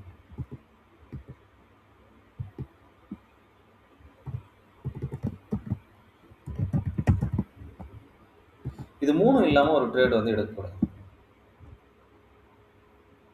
ஏன் எடுக்கக்கூடாது? ஆக்சுவலாக ட்ரேடிங்குள்ளே இருந்தவங்களுக்கு இந்த எக்ஸ்பீரியன்ஸ் வந்து நிறைய இருக்கும். நான் இதை சொல்கிறத விட ஒருத்தரோட எக்ஸ்பீரியன்ஸ் அப்படியே கேட்போம். அவங்க வந்து எக்ஸ்பிளைன் பண்ணும்போது இது இது இது 3த்தோட இம்பார்ட்டன்ஸ் என்னன்னு வந்து புரியும். கலை, சொல்லுங்க. இந்த 3 விஷயம் உங்களுக்கு தெரிஞ்சிருக்கிறது சான்ஸ் இருக்குது. ஏன்னா stop loss, entry price, target. நீங்கள் ட்ரேடு எடுத்து அப்படின்னா இது 3 சம்டைம்ஸ் வந்து ஸ்டாப் லாஸ் இல்லாமல் எடுத்துறதுக்கு சான்ஸ் இருக்குது. அப்போ என்ன ஆகும்? ஏதாவது எக்ஸ்பீரியன்ஸ் அதை ஷேர் பண்ணுங்க. அப்படியே அந்த அமௌண்ட் அப்படி கீழே போய் அந்த ரெட் கலர்ல வரும்போது படப்பட நான் வேர்த்து போயிருமா. பாதியில க்ளோஸ் பண்ணிட்டு வெளியே ஓடி வந்துடும். அவ்வளவுதான். அப்புறம் ஆமாண்ணா, இப்போ ஒரு 1200 வந்துச்சுன்னா அவ்வளவுதான் போதும் அப்படின்னு சொல்லி டக்குன்னு எக்ஸிட் கொடுத்துட்டு இன்னைக்கு க்ளோஸ் பண்ணிடலாம் அப்படின்னு விட்டுருவேன். அந்த பயம், ஃபியர் வந்துடும் டக்குன்னு. ஆமாண்ணா, அப்படி கிரீனே மேல போனாலும் ஒரு 500 அப்படின்னு அதுக்கு மேல போச்சுன்னா கீழே வந்துருச்சுன்னா என்ன பண்றது அப்படின்னு சொல்லி, சரி இன்னைக்கு ஒரு 500 போதும், 400 போதும் அப்படின்னு அதுலயே க்ளோஸ் பண்ணி அந்த டிபி வரைக்கும் வெயிட் பண்றதே இல்லை, டக்குன்னு க்ளோஸ் பண்ணிட்டு வெளியே வந்து. ஆனா க்ளோஸ் பண்ணதுக்கு அப்புறம் பார்த்தா அது நல்லாவே டிபிக்கு மேலேயே போயிருப்பான். ஆமாண்ணா, மன வருத்தமா இருக்கும் அதை பார்க்கும்போது. அந்த இடத்துல ரொம்ப வருத்தமா இருக்குமே. ஆமா ஆமாண்ணா. ஸ்டாப் லாஸ் வைக்காதப்ப என்ன ஆகும்? ஓகே, என்ட்ரி எடுத்திருப்போம், கீழே வந்திருப்பான், ஓகே மேலே வந்துரும்னு சொல்லிட்டு ஹோப் வச்சிருப்போம், கீழே போயிடுவான் ஒரே முட்டா, அக்கௌண்ட்டே காலியாகும். அப்படிதான் ஆகும். ஆமாண்ணா. மணி, உங்க எக்ஸ்பீரியன்ஸ் இதில் ஷேர் பண்ணுங்க. என்னோட ஒரு ஸ்டாப் லாஸ் என்னோட எக்ஸ்பீரியன்ஸ் என்னன்னா, நான் என்ட்ரி போட்டுருவேன், ஸ்டாப் லாஸ்லாம் யூஸ் பண்ண மாட்டேன். சிலப்போ என்ட்ரி போட்டுருவேன், டக்குன்னு நல்ல ஒரு பை கிடைக்கும், சல்லுன்னு மேலே போவான், திரும்ப அதோட வேகமாக கீழே வருவான். வேகமாக வந்தோடனே ஸோ இது லைட்டாக ஸ்வீப்பாக இருக்குமோன்னு சொல்லிட்டு அகைன் ஒரு என்ட்ரியை போகிறது, ஸ்டாப் லாஸ் இல்லாமல். ஸ்டாப் லாஸ் இல்லாமல் அக்கௌண்ட்டை ப்ளோ பண்ணது தான் என்னோட 15 அக்கௌண்ட் அதிகபட்சம் என் 15 அக்கௌண்ட் ப்ளோ பண்ணது காரணம் ஸ்டாப் லாஸ் இல்லாததுனால. என் எக்ஸ்பீரியன்ஸில் ஸ்டாப் லாஸ் இம்பார்ட்டன்ட், அதுதான் நான் கற்றுக்கிட்டேன். ஸ்டாப் லாஸ் முக்கியம், டிபியும் அதேமாதிரி ரொம்ப முக்கியம். டிபி வச்சுட்டு டிபிக்கு வெயிட் பண்ணணும், பயத்தில் க்ளோஸ் பண்ணுறது முட்டாள்.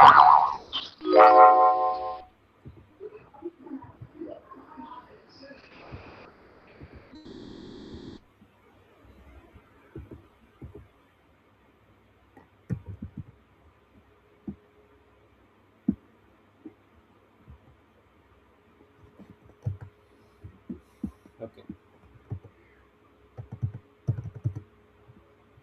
இப்போ இந்த ட்ரேடிங் வியூவிலே நம்ம வந்து இப்போ ஸ்டாப் லாஸ், டார்கெட்டு எல்லாம் பார்த்துட்டோம். ஒரு லைவாக வந்து ஒன்று பார்த்துருவோம். இப்போது நம்ம வந்து இப்போ சாட்டர்டே சண்டே வந்து ஆக்சுவலி என்எஸ்சியும் சரி, மோஸ்ட் ஆஃப் சிஎஃப்டிஸ் அண்ட் கமோடிட்டிஸ் வந்து ரன்னிங்கில் இருக்காது. ஆனால் கிரிப்டோஸ் வந்து 24/7 ரன்னிங்லேயே இருக்கும். என்னோடய ஃபேவரட் வந்து எத்தேரியம். காயின் பேஸ்லேருந்து எத்தேரியம் வர்சஸ் டாலர் இந்த இது வந்து எடுத்துப்போம்.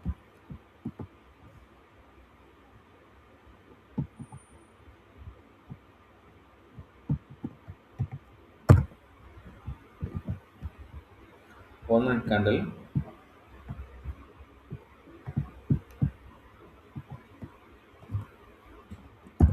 சிஎஸ்டி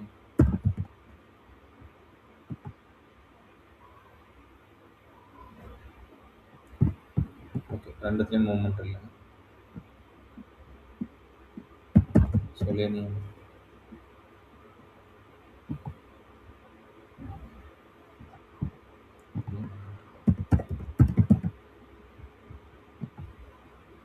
மார்க்கெட் தூங்குது.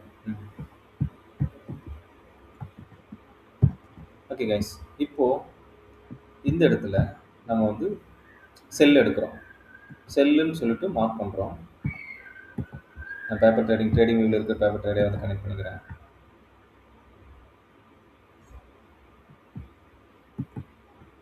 செல்லு இதை கவனிச்சிங்கன்னா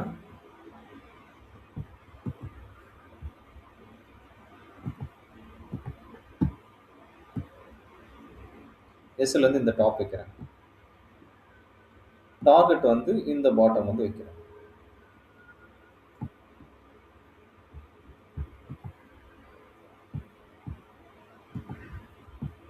கவனிச்சுன்னா என்ட்ரி ப்ரைஸ் இது எஸ்எல் $3, இது $4 வந்து எஸ்எல் இருக்குது.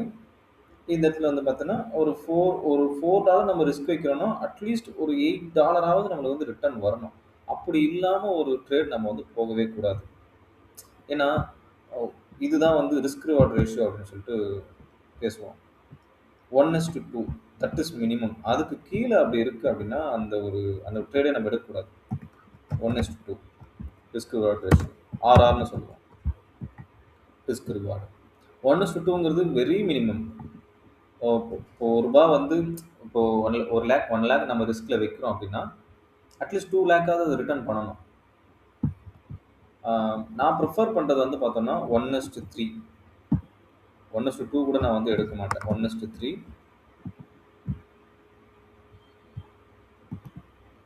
இங்கே நல்லா கவனிச்சுன்னு தெரியும், ஸ்டாப்பில் ஷிஃப்ட் ஆகிடுச்சு. இந்த டாப்பில் போயிட்டு ஸ்டாப்பில் ஷிஃப்ட் ஆகிடுச்சு. நம்மளுக்கு வந்து அந்த $4 வந்து லாஸ் புக்குடு. ஆனால் நான் வைக்கல அப்படின்னா என்ன ஆயிருக்கும்? ஸ்டாப் லாஸ் வைக்கலன்னா என்ன ஆயிருக்கும்?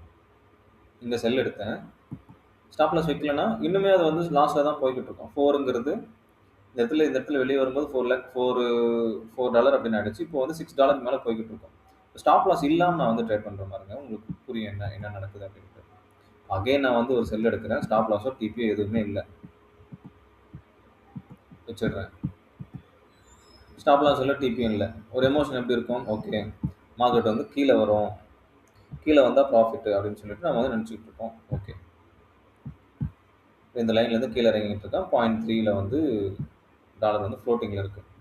0.6 $1 அப்படின்னு சொல்லிட்டு ஃப்ளோட்டிங்கில் இருக்குது. டார்கெட்டும் இல்லை, எஸ்எல்லும் இல்லை. வெயிட் பண்ணுவோம், அது மூவ் ஆகட்டும். நான் அதுக்குள்ளே நெக்ஸ்ட் பண்ணிக்கிறேன். 1:2 ப்ரிஃபர் பண்ணக்கூடாது. 1:3 ஓகே. 1:5 பெஸ்ட்.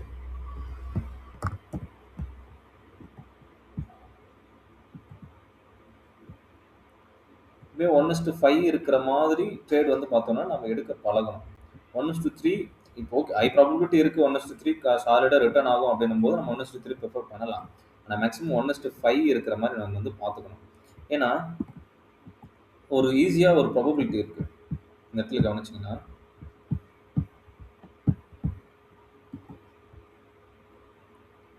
நான் வந்து இப்போ ஒரு 10 ட்ரேடு வந்து எடுக்கிறேன். First trade loss. ஒரு செகண்ட் ட்ரேட் வந்து பார்த்தோன்னா ஒரு ப்ராஃபிட் வருது, வின் ஆகுது. ஒரு தேர்ட் ட்ரேடு வந்து ஓகே லாஸ். ஒரு ரேண்டமாக நடக்கிற இதுன்னு வச்சுக்கோங்க. 4வது ட்ரேடும் லாஸ், 5வது ட்ரேடும் okay loss, 6th trade win, 7th trade loss, ஒரு 8th ட்ரேடு அதுவும் லாஸ், 9th ட்ரேடு வின்னு, 10வது ட்ரேடு எடுக்கிறேன் அதுவுமே லாஸ். இப்போது இந்த மாதிரி தான் வந்து என்னோடய ஹிஸ்ட்ரி இருக்குது அப்படின்னு வச்சுப்போம். இந்த மாதிரி தான் என்னோட கம்ப்ளீட் ஹிஸ்ட்ரியே இருக்குது. ஒரு 10 ட்ரேட் எடுத்திருக்கேன். ஒரு வீக்குக்கு வந்து 10 ட்ரேட் எடுத்திருக்கேன். First trade loss, second trade win, third trade loss, loss win, loss win, loss. எத்தனை வின் ஆயிருக்கு? 1, 2, 3. 3 வின் தான் இருக்குது. மீதி 7 லாஸ் நடந்திருக்கு. நான் 1:5 வந்து ஸ்ட்ரிக்டாக வந்து மெயின்டைன் பண்ணுறேன்னு வச்சுங்களேன். ஃபஸ்ட்டு லாஸ் எடுக்கிறப்போ இப்போ நான் வந்து எவ்ரி ட்ரேடுக்கு ஒரு 10,000 ருபீஸ் நான் வந்து ரிஸ்க் வைக்கிறேன். எவ்ரி ட்ரேடுக்கும் நான் 10,000 ருபீஸ் ரிஸ்க் வைக்கிறேன். ஃபஸ்ட்டு ட்ரேடுக்கு எனக்கு எவ்வளோ லாஸ் ஆகிருக்கும்? -10,000. -10,000 நெகட்டிவ்ல வந்து பாயிண்ட் பண்ணிப்போம். ஓகே, -10,000. செகண்ட் வந்து வின் ஆச்சு அப்படின்னா ஆக்சுவலாக 1:5ன்றதுனால இது எவ்வளோ வந்திருக்குன்னா 50K வந்துருக்கு.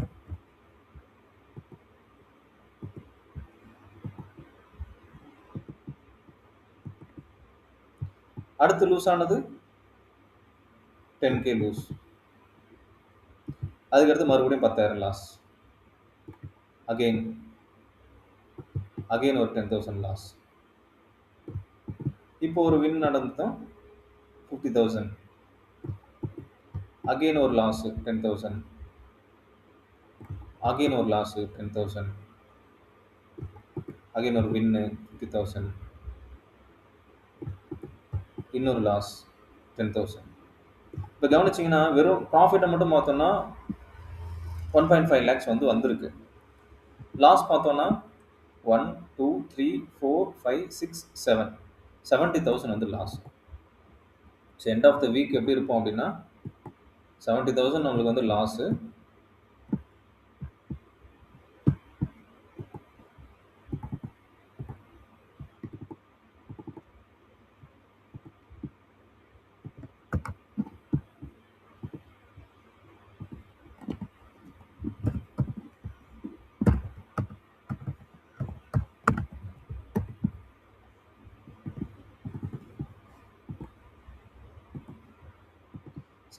லாஸு.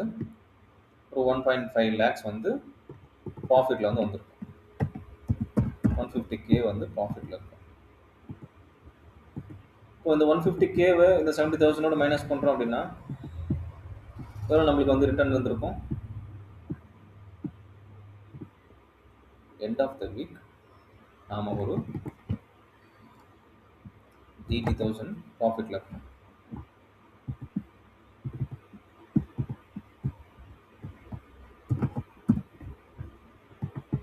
இவ்வளோ தாங்க ட்ரேடிங். நம்ம இந்த ரிஸ்க் ரிவார்டை டிசிப்ளினாக ஃபாலோ பண்ணுறோம். ஒரு ட்ரேடுமே 1:5 வரும் அப்படின்ற இடத்துல மட்டுமே நம்ம ட்ரேட் வைக்கிறோம் அப்படின்னா ஒரு வீக்குக்கு 10 ட்ரேடு தாராளமாக கிடைக்கும்.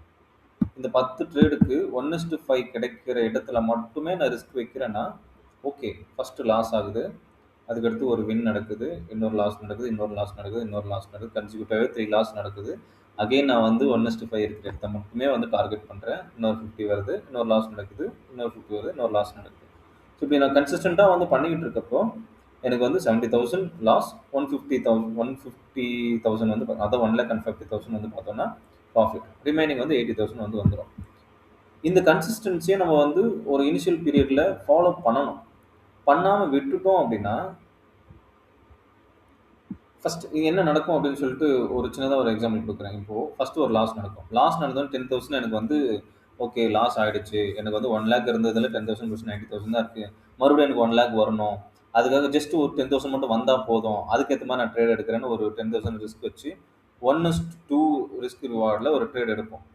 அப்போ அது என்ன ஆகுனா ஒரு 10,000 வராமல் மறுபடியும் ஒரு 10,000 லாஸுக்கு போயிடும். இப்போ என்ன ஆகிடுன்னா மார்க்கெட்டு அக்கௌண்ட் என்ன ஆகிடுன்னா இப்போ இந்த ப்ராபபிலிட்டிக்காக சொல்கிறேன். இந்த இடத்துல கவனிங்க, 50 வரத்துக்கு பதில் என்ன ஆகிடுன்னா அகைன் ஒரு 10,000 போயிடும். 10,000 போச்சுன்னா என்ன ஆகும்? 80,000 வந்துடும். சரி ஓகே, 80,000 வந்துருச்சு, ஒரு 20,000 மட்டும் நம்ம பண்ணால் போதும். பண்ணிட்டோன்னா நம்ம வந்து திருப்பி 1 lakh வந்துட்டு மறுபடியும் அங்கேருந்து எடுத்துகிட்டு போயிடலாம் அப்படின்னு பார்த்தோன்னா 80,000லேருந்து அடுத்து ஒரு லாஸ் நடக்கும். 80,000ங்கிறது 70 ஆகும், இன்னொரு லாஸ் நடக்கும். 70ங்கிறது 60 ஆகும், 50 ஆகும், இந்த ட்ரேடுமே நம்ம 1:2 இந்த ட்ரேட் நம்ம எடுத்திருப்போம். ஆக்சுவலாக அவன் போயிருப்பான். இப்போ ஆக்சுவலாக 50% வந்து ஒரு 50,000 தான் இருக்குது அப்படின்றப்போ என்ன பண்ணியிருப்போம்னா, திருப்பி இது 50K வர வரைக்கும் வெயிட் பண்ணியிருக்க மாட்டோம். 10,000 போட்டு ஒரு 10,000 ப்ராஃபிட்டில் காட்டும்போது வெளியே ஓடி வந்துட்டு இருப்போம். 10,000 ப்ராஃபிட் இருக்கும்போது வெளியே வந்துட்டு இருப்போம். அப்போ என்ன ஆகுனா ஆமா சப்ரோ, ஆமா கண்டிப்பா 60,000 நம்ம கிட்ட இருக்கும். அகைன் ட்ரேட் பண்ணுவோம். ஒரு 10,000 லாஸ் ஆகும். இன்னொரு 10,000 லாஸ் ஆகும். இப்போ என்ன ஆகும்னா 40,000 வந்து நின்றுடும் அக்கௌண்ட்டு. அகைன் இங்கே ஒரு வின் வரும் நம்மளுக்கு. ஆனால் அது 1:5 போகிற வரைக்கும் நம்ம விட மாட்டோம். அது ஒரு சும்மா ஒரு 10 வந்தாலே 10 இல்லை 5 வந்தாலே இந்த இடத்துல ஓடி வந்துடுவோம். ஏன்னா நம்மகிட்ட இருக்கிறது 40,000 தான். அதனால் ஜஸ்ட் ஒரு 5K வந்தாலே இந்த இதுலேருந்து ரிட்டர்ன் ஆகிடுவோம். மறுபடியும் 10,000 லாஸ் ஆகுது. இப்போ வந்து மொத்தமாக வந்து லாஸ் மட்டுமே வந்து எவ்வளோ இருக்கும் அப்படின்னா, எண்ட் ஆஃப் த வீக்கு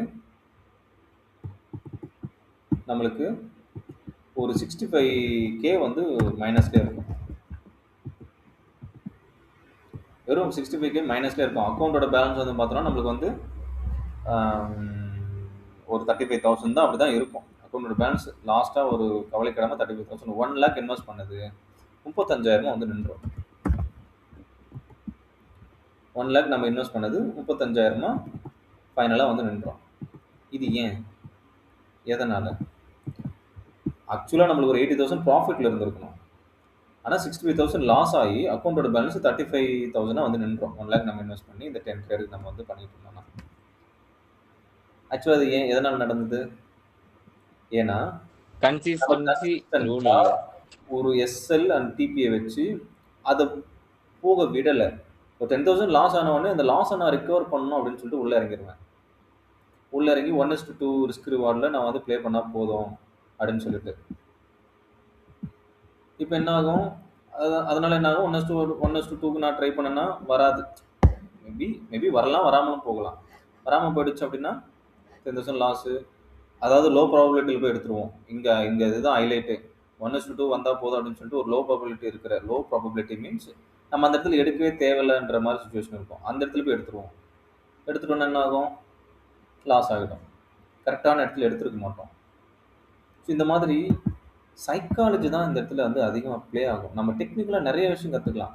சும்மா ஒரு என்ட்ரி போட்டிங்கன்னா கூட அது எந்த பக்கம் வேணாலும் மூவ் ஆகும். ப்ராஃபிட்டில் வரும், லாஸில் போகும். அதெல்லாம் பிரச்சனை இல்லை. நீங்கள் இதில் தான் வந்து ஸ்ட்ராங்காக இருக்கணும். இந்த கன்சிஸ்டன்சி தான் மேட்ரு. ஸ்ட்ரிக்டாக 1:5 வைக்கிறோம். நான் இந்த மாதிரி செட்டப் இருந்தால் மட்டும் தான் நான் ஆர்டர் எடுப்பேன்னா அந்த மாதிரி செட்டப்பில் மட்டும் தான் ஆர்டர் எடுக்கணும். 1:5 வர வரைக்கும் வெயிட் பண்ணணும். டார்கெட் அது ஹிட்டாக விடணும். எஸ்எல் ஹிட் ஆகுதுன்னா ஓகே, எஸ்எல் ஹிட்டாக விட்டுறலாம். இடையில போய் க்ளோஸ் பண்ணக்கூடாது. இடையில தூரம் கொடுறது இல்லை.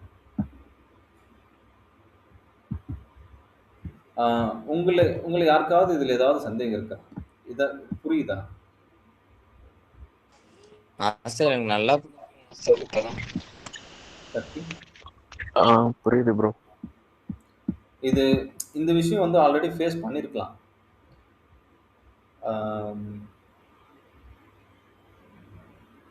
இதுதான் ஆனால் இம்பார்ட்டன்ட். இந்த கன்சிஸ்டன்சியை ஃபாலோ பண்ணுறது தான் விஷயம். 10 ட்ரேட் நம்ம ஈஸியாக எடுத்துருவோம். ஒரே நாளில் கூட 10 ட்ரேட் வந்துடும். ஆனால் கரெக்டான செட்டப்பில் கரெக்டான ரிஸ்க் ரிவார்ட் ரேஷியோவில் ஆர்டர் எடுத்தால் மட்டும்தான் எண்ட் ஆஃப் த 10 ட்ரேடுமே வந்து எடுக்கிறோம். ப்ராஃபிட் இருந்துக்கிட்டே இருக்கும். யாருமே வந்து கம்ப்ளீட்டாக எல்லாமே வந்து ப்ராஃபிட்லேயே இருக்குமா அப்படின்னா ஹிஸ்ட்ரி அப்படி இருக்காது. எல்லாருக்குமே வந்து லாஸ் ஆகும், ப்ராஃபிட்டும் வரும். ஆனால் end of the week or end of the month வந்து ப்ராஃபிட்டபுளாக இருக்கணும் அப்படின்னா இந்த ரிஸ்க் ரிவார்ட் ரேஷியோவை ஸ்ட்ரிக்டாக மெயின்டைன் பண்ணணும். கரெக்டான இடத்துல மட்டும் ட்ரேட் எடுக்கணும். அப்படி பண்ணால் மட்டும்தான் ப்ராஃபிட்டபுளாக வந்து நிற்க முடியும். இடையில நம்ம தூந்து அங்கே போயிட்டு நம்ம சின்ன ப்ராஃபிட் மட்டும் எடுத்துகிட்டு வரேன் அப்படின்ற மாதிரி நம்ம ஒரு லோ ப்ராபிலிட்டி இருக்கிற ஆர்டர் எடுத்துக்கிட்டு இருந்தோம்னா நம்ம லாஸை மட்டும் தான் திருப்பி பார்த்துக்கிட்டு இருப்போம். ப்ராஃபிட் வராது. கலை, உங்களுக்கு இது மாதிரி ஏதாவது எக்ஸ்பீரியன்ஸ் இருக்கா? இருந்தா ஷேர் பண்ணுங்க. இப்படிலாம் எதுவும் இல்லை. நானா இது பண்ணி எதுவும் பண்ணதில்லை. டெலிகிராம் சேனல்ஸ்ல தான் வாங்கி அந்த இந்தியன் மார்க்கெட் பண்ணிட்டு இருந்தேன். ஆனா போய் என்ட்ரி எடுத்து டிபிஎஸ் அதெல்லாம் பண்ணதில்லை. கால்ஸ் வாங்கி யூஸ் பண்ணீங்களா? ஆமாண்ணா, ஆமா. ஓகே. ஆக்சுவலாக இதுவுமே நான் வந்து உங்களுக்கு ஒரு அட்வைஸ் நான் கொடுத்துறேன். என்னன்னா அக்கௌண்ட் மேனேஜ்மெண்ட்டு, அதாவது நீங்கள் வந்து இன்வெஸ்ட் பண்ணுங்கள், நீங்கள் காசு கொடுங்க, நாங்கள் வந்து அக்கௌண்ட் மேனேஜ் பண்ணிக்கிறோம். மேனேஜ் பண்ணி உங்களுக்கு ப்ராஃபிட் வரதில்ல 30% 70% அப்படின்னு சொல்லிட்டு வருவாங்க. இன்னொன்று என்னென்னா கால்ஸ் தரோம் இந்த இடத்துல என்ட்ரி எப்படின்னா இப்போது இங்கே வந்து பார்த்தோன்னா 1008 to 4 கால்ஸ் இப்படி வரும். நிறைய பேர் இந்த மாதிரி வந்து பண்ணுவாங்க. செல் கால் அப்படின்னு போட்டு செல் ETH/USDன்னு போட்டு ETH/USD அப்படின்னு போட்டு 1824 என்ட்ரி ஒரு எஸ்எல் வந்து ஒரு டாப்பில் வந்து 1827 எஸ்எல்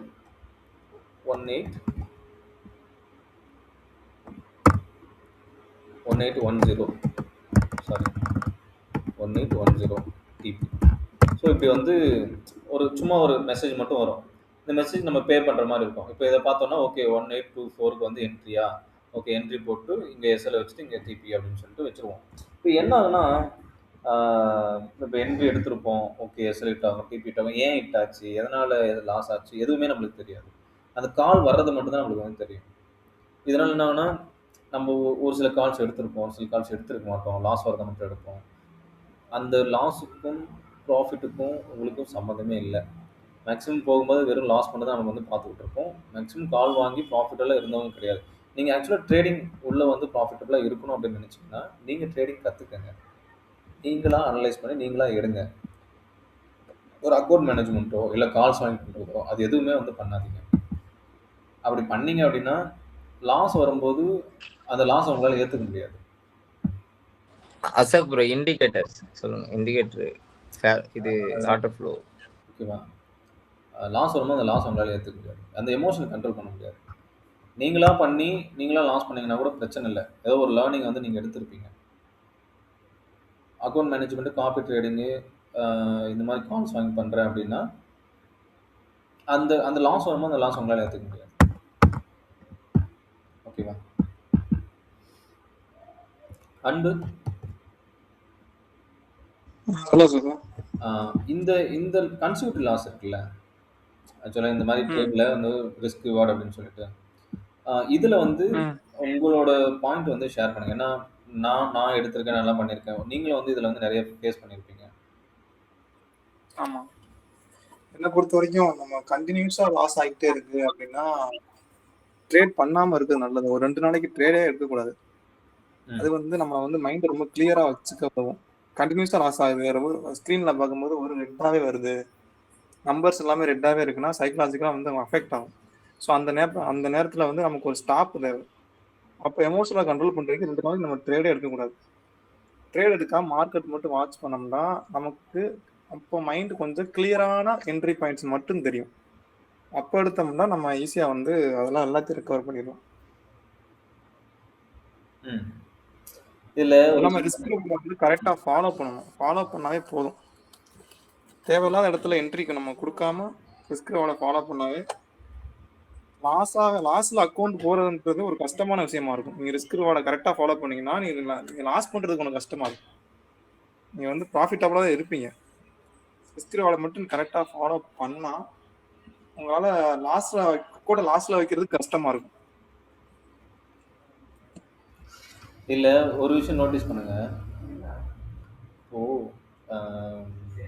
தண்ணி வந்து கலக்கி இருக்குன்னு வச்சுங்க, திருப்ப அதை போட்டு கலக்கிக்கிட்டே இருந்தோம்னா அந்த தண்ணி தெரியாது,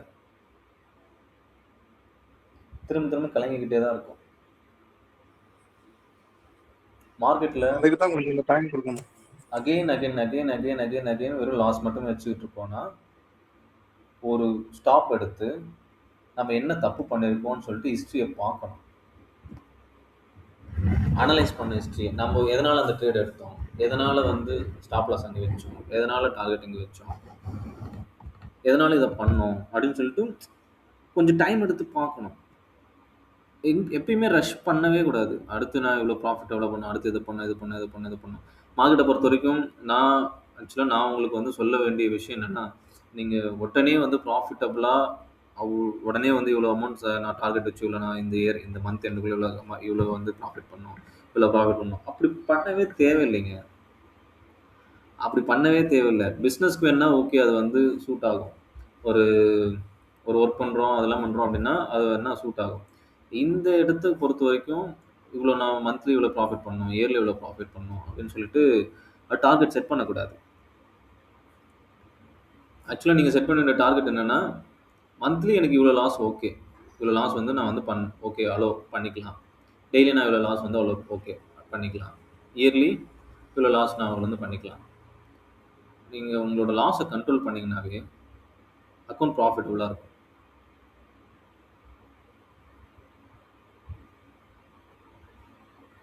எப்பயுமே வந்து அந்த அந்த ப்ராஃபிட்டோட அந்த இதை மட்டும் பார்க்கக்கூடாது. முக்கியமா ரொம்ப சிம்பிள் திங். அக்கவுண்ட் ப்ராஃபிட்டபுளா இருக்கிறத விட அக்கவுண்ட் வந்து க்ளோஸ் ஆகாம இருக்கிறது வந்து ரொம்ப முக்கியமான விஷயம். ஒரு நாள் வந்து ப்ராபபிலிட்டியில ட்ரேடே எடுக்கிறதுக்கு நம்மளுக்கு வந்து ஆப்ஷனே இல்ல. எல்லாமே வந்து எதுவுமே வந்து கிளியரா இல்ல. ட்ரேட் எடுக்கிற செட்டப்பே இல்ல அப்படின்னா, ட்ரேட் எடுக்க வேணாம். எடுக்காம இருக்கிறதே ஒரு ப்ராஃபிட் தான். ட்ரேட் எடுத்து ஒரு $1000 நம்ம வந்து விட்டுறோம்னு வச்சுக்கங்க. அப்போ $1000 மைனஸ் ஆயிடும்ல நெக்ஸ்ட் டேக்கு. புரியுதா? கைஸ். புரியுதா சார் ப்ரோ? புரியுது. முக்கியமா நீங்க கவனிக்க வேண்டியது இதை தான் வந்து ஸ்ட்ரிக்டா வந்து ஃபாலோ பண்ணணும். ரிஸ்க் ரிவார்ட் ரேஷியோ கன்சிஸ்டண்டா வந்து ஓகே நான் வந்து கன்சிஸ்டண்டா ஒரு ரிவெஞ்ச் ட்ரேடுன்னு போகாம இந்த ரிஸ்க் ரிவார்ட் ரேஷியோ வந்தால் மட்டும்தான் நான் வந்து ட்ரேட் நான் போவேன். அது இல்லாமல் நான் போக மாட்டேன். உடனே வந்து குட்டி ப்ராஃபிட் மட்டும் எடுத்துட்டு வெளியே வந்துடுறேன் அப்படின்னு சொல்லிட்டு ஒரு ட்ரேட் போகிறது அது நல்லா இருக்கும். சின்ன ப்ராஃபிட் தானே.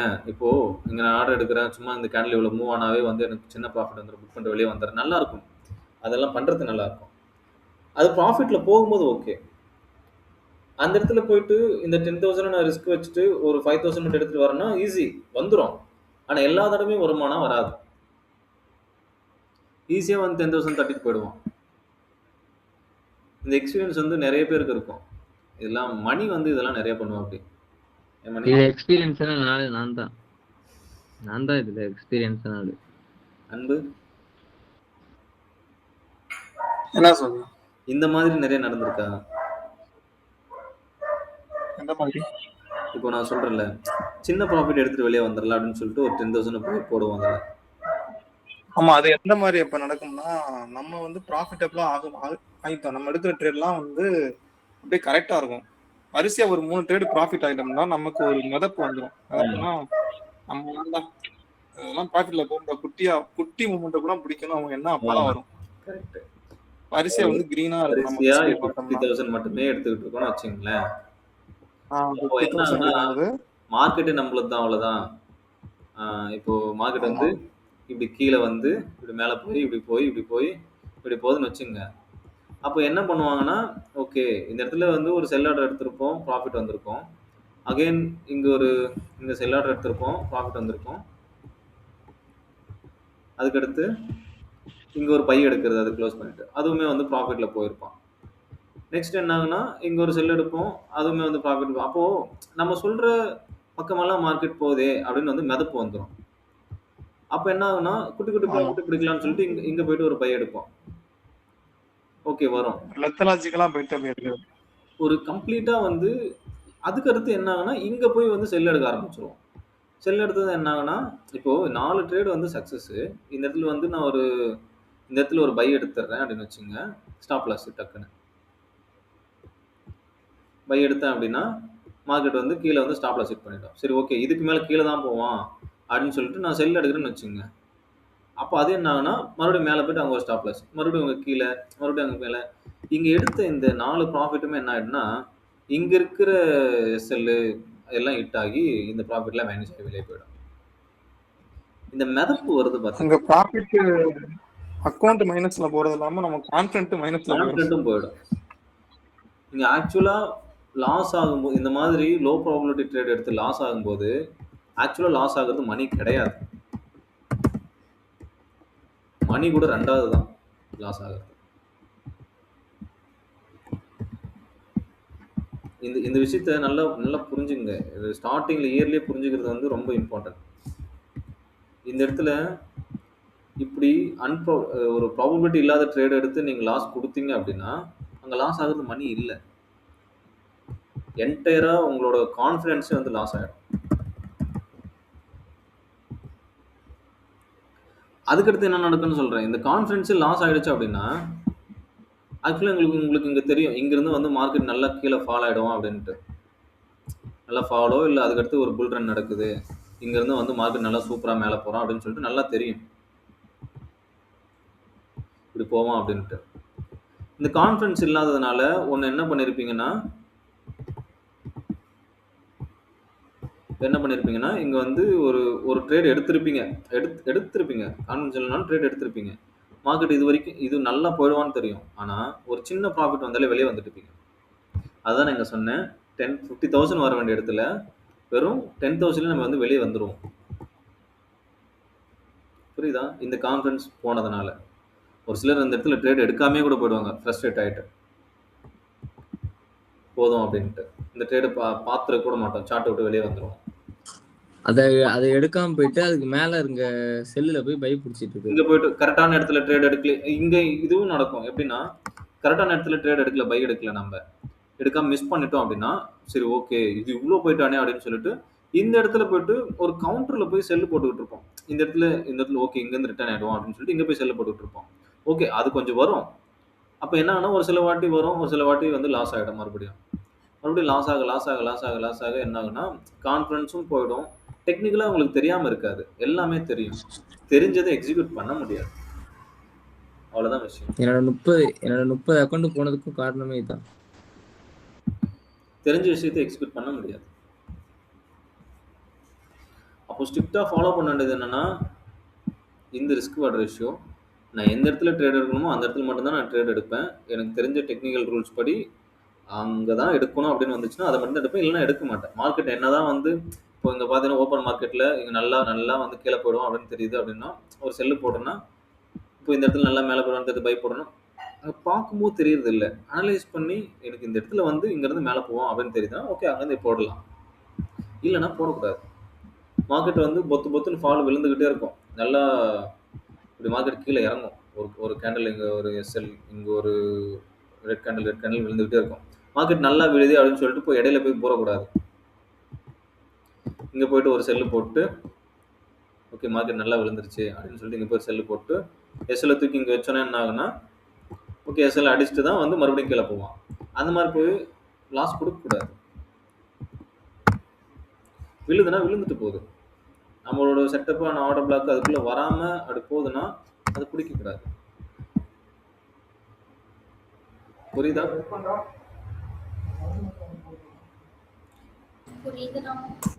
புரியுது மாஸ்டர், புரியுது.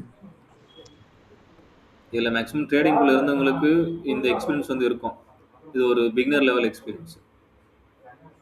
நம்ம ஸ்டார்டிங்கில் வருவோம், கற்றுப்போம், டெக்னிக்கலாக வந்து நிறைய கற்றுக்கிட்டு இருப்போம், ஆர்டர் பிளாக் போட்டிருப்போம். அந்த லிமிட் ஸ்டார்டிங்கில் கூட இந்த இது வராது ப்ரோ. நம்ம ட்ரேடிங் நல்லா பண்ணுறோன்னு தெரிஞ்ச பிறகு ஏடிவிட்டியே பண்ணுவோம்.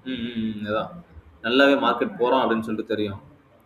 நல்லா மார்க்கெட் போகிறோம் அப்படின்னு தெரிஞ்சதுக்கு அப்புறமா தான் நம்ம வந்து இந்த தப்பை வந்து பண்ணிக்கிட்டு இருப்போம். நல்லாவே ட்ரேட் பண்ணியிருப்போம், நல்லா பண்ணியிருப்போம். ஓகே எல்லாம் நம்ம நினைக்கிற மாதிரி நடக்குதுன்னு தெரிஞ்சு இந்த 50 அடுத்து 50 பார்க்கும்போது அதுக்கடுத்து வரும் பாருங்க ஒரு மெத்தனம். அந்த மெத்தனத்தில் தான் இதெல்லாம் பண்ணிக்கிட்டு இருப்போம். நம்மள தான் இதுக்கு மேலே நாம தான் அப்படின்ட்டு. அப்போ கான்ஃபிடன்ஸ் மொத்தமாக பிரேக் ஆகிட்டு ஒன்று என்ன பண்ணுவாங்கன்னா ட்ரேடிங்கே வேணான்னு சொல்லி விட்டுட்டு போயிடுவாங்க. இன்னொன்று என்னன்னா ரிவெஞ்சாக எடுத்து மறுபடியும் லாஸ் கொடுத்துக்கிட்டு இருப்பாங்க. Simple thing. ரொம்ப நாள் இதில் இருக்கணும் அப்படின்னா டிசிப்ளினா உங்களுக்குன்னு ஒரு ரூல்ஸ் வச்சுக்கிட்டு அந்த ரூல்ஸை மட்டும் ஃபாலோ பண்ணிங்க அப்படின்னா ரொம்ப நாள் இருக்கலாம். இந்த மாதிரி கன்சிஸ்டண்ட்டாக நம்மளுக்கு வந்து ப்ராஃபிட் வருது அப்படின்னா அதை மண்டைக்குள்ளே ஏற்றிக்கூடாது. அடுத்து லாஸ் ஆகிறது சான்ஸ் இருக்குது அப்படின்னு சொல்லிட்டு அதை நம்பணும். உண்மையிலே இந்த இதுதான் ஆப்டிமிஸ்டிக்காக ட்ரேடிங்குள்ள வரும்போது இருக்கக்கூடாது. பெசிமிஸ்டிக்காக தான் இருக்கணும். ஆப்டிமிஸ்டிக்காக நடக்கிறதெல்லாம் எல்லாம் நம்மளுக்கு வந்து நல்லதாகவே நடக்கும், லக் இருக்குது, நல்லாவே நடக்கும் அப்படின்னு சொல்லிட்டு நம்பக்கூடாது. ட்ரேடிங்கை பொறுத்த வரைக்கும் ஒரு நெகட்டிவாக தான் வந்து ரிவர்ஸாக தான் வந்து நம்ம யோசிக்கணும். ஓகே இந்த ட்ரேடும் லாஸ் ஆகிறதுக்கு சான்ஸ் இருக்குது அப்படின்னு நம்ம வந்து யோசிக்கணும்.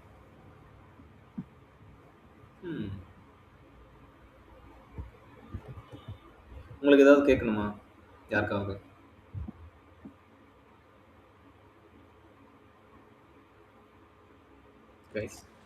இது ஒன்று ஃபாலோ பண்ணுற எல்லாமே ஓகே. இதை மட்டும் தான் சார் நான் ஃபாலோ பண்ணதே இல்லை. அதனால எனக்கு தெரியும் இதை நீங்க மட்டும் சொல்லி தான் நிறைய பேர் ஃபாலோ பண்றதே இல்லை. நிறைய ட்ரேடர்ஸ் ஃபெயில் ஆகுறது இங்க தான். டெக்னிக்கல் தெரியாமல்லாம் வந்து எனக்கு இது எல்லாமே நீங்க ஃபர்ஸ்டே சொல்லி கொடுத்துருக்கீங்க ஸ்டார்டிங்கே. ஆனா நான் இது கேட்கல. எல்லாருமே ஏன்னா வந்து இதை கேட்டிருந்தேன்னா நான் இப்போ ப்ராஃபிட்டபிள் ட்ரேடர், ம், இந்த இயர்ல நான் ப்ராஃபிட்டபிள் ட்ரேடராக இருப்பேன். யாருமே வந்து ஆனா நான் இதெல்லாம் கேட்கல. தெரியாமல்லாம் இல்லை. எல்லாருக்குமே டெக்னிக்கல் தெரியுங்க. யூடியூப் ஓப்பன் பண்ணோம்னாவே நம்மளுக்கு வந்து நிறைய இன்ஃபர்மேஷன்ஸ் இருக்கு. அதை வந்து சும்மா ஒரு 6 மந்த் உட்காந்து சும்மா ஒரு டெக்னிக்கை பார்த்தோம்னாவே அது மாதிரி மார்க்கெட் வந்து அட்லீஸ்ட் வீக்லி ஒன்ஸ் வந்து அந்த மாதிரி கொடுத்துரும். அதுலேயே ப்ராஃபிட் ஆகி போயிடலாம். ஆனால் ஏன் எல்லாராலையும் ப்ராஃபிட்டாக இருக்க முடியல? ஏன்னா இதுதான் ரீசன். எல்லாராலையும் இந்த ஒரு ரீசன் கன்சிஸ்டன்ட் இருக்க முடியல. இங்கே கவனிங்களேன், சும்மா நம்ம இங்கே ஒரு செல் எடுத்தோம். என்ன ஆச்சுன்னா இது வரைக்கும் வந்துச்சு. அப்போ ஒரிஜினலாக வந்து மார்க்கெட்டுக்குள்ள இருக்கோம்னா என்ன இருக்குன்னா, இது வரைக்கும் வந்தப்போவே வந்து ப்ராஃபிட்டை புக் பண்ணிட்டு வெளியே வந்துடும். ஏதோ ஒன்று பண்ணியிருப்போம். இப்போ அகைன் மார்க்கெட் மேலே இருக்கும்போது என்ன இருக்கும், இந்த இடத்துல லாஸ்ல இருக்கும்போது நம்ம வந்து ஆல்ரெடி லாஸ்ல இருக்கோம், ட்ரேட் எடுத்திருக்கோம். ஓகே, மேலே வந்து வந்த ப்ராஃபிட் இங்கே வரைக்கும் வரும்போது ஒரு $5 காமிச்சிருப்பான். ஓகேவா? அடுத்து மேலே மேலே வர வர வர $5 காமிச்சிட்டு $1 வந்திருக்கும். Live example. லைவ்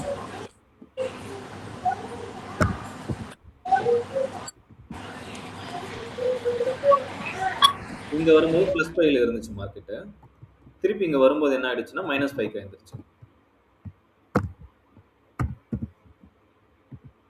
சாரி, +5ல இருந்து +1க்கு வந்துருச்சு.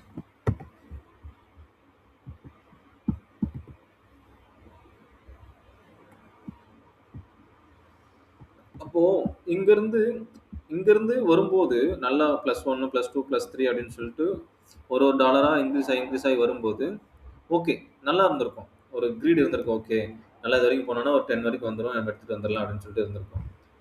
திருப்பி அந்த +5 பார்த்துட்டு 4 3 2 1 அப்படின்னு வரும்போது மைண்ட் எப்படி மாறி இருக்கும்?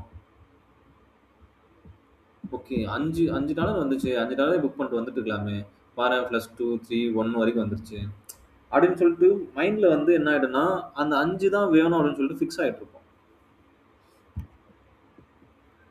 சம்டைம்ஸ் ஒரு லாஸ்ட்லேயே அக்கௌண்ட் இருக்கும்போது என்ன ஆகுனா 5 காமிச்சிட்டு திருப்பி 3 வரும்போது இங்கே கூட புக் பண்ணிட்டு வெளியே கொண்டு வந்துடுவோம். $2 ப்ராஃபிட் வந்தால் போதும் அப்படின்ட்டு. பொறுமை இருக்காது. மறுபடியும் இங்கே வரைக்கும் வந்துட்டு மறுபடியும் மார்க்கெட் கீழே போவோம் அப்படின்ட்டு பார்க்குற அந்த பொறுமை இருக்காது. இப்போ என்ன ஆயிடுச்சு, அந்த 5 பார்த்துட்டு நம்ம 1 வரைக்கும் விட்டுட்டோம் அப்படின்னா மறுபடியும் இங்கே 5 வரும்போது இங்கேயே புக் பண்ணிட்டு வெளியே கொண்டு வந்துடும். இப்போ மார்க்கெட் வந்து அப்போ $5 ப்ராஃபிட் இருக்குன்னா இங்கே க்ளோஸ் பண்ணிட்டு வெளியே வந்துடுவோம். நாம இந்த மார்க்கெட் இதை இது வரைக்கும் போய் ஒரு $10 வர வரைக்கும் பொறுமையாக இருக்க மாட்டோம்.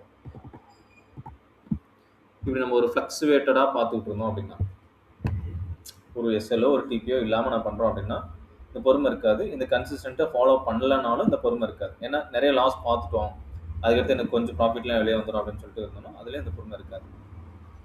என்ன பண்ணணும்? எஸ்எல் வைக்கணும். எனக்கு வந்து ஓகே ஒரு $2 லாஸ் ஆனால் ஓகே, அதுக்கடுத்து எனக்கு வந்து $10 வரணும். இப்படி வச்சு விட்டுறணும். இப்போ இதுக்கிடையில் மார்க்கெட் என்னன்னாலும் பண்ணட்டுமே, இங்கே வந்தால் என்ன ஆகும்? என்ன ஒரு $2 லாஸ் ஆகுமா?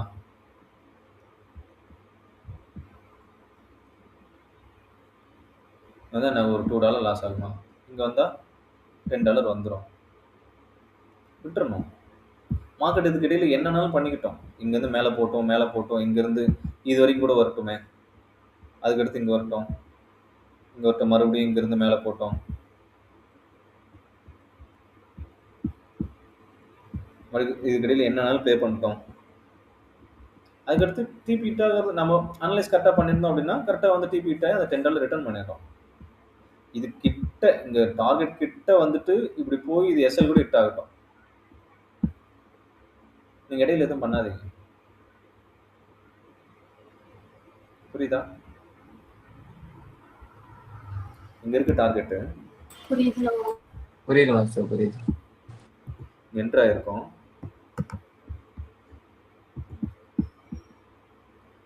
இங்கே என்ட்ரு ஆகிருக்கும் இந்த இடத்துல. சாரி,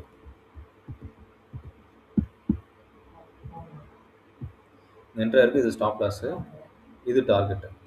இப்போது விட்டுட்டோம் அப்படின்னா இதுக்கிடையில் இப்படி வந்து மார்க்கெட் வந்து இந்த ஸ்டாப் லாஸ் கூட எடுத்துகிட்டு போட்டோம். ஒரு 10,000 மைனஸில் வச்சுருக்கோன்னா ஓகே, 10,000 லாஸில் போட்டோம். திருப்பி வந்தால் ஒரு லேக் அந்த மாதிரி வருமா? இப்போ இந்த இடத்துல கவனிங்க, $2 நம்ம வந்து ரிஸ்க் வச்சிருக்கோம். $10 வந்து ப்ராஃபிட். 1:5. 1:5 படி நம்ம இங்க பார்த்தோம்னா, மார்க்கெட் இந்த இடத்துல ரிஸ்க் ரிவார்ட் ரேஷியோ ஓகே. 1:4.11 அப்படி இருக்கு. 1:5.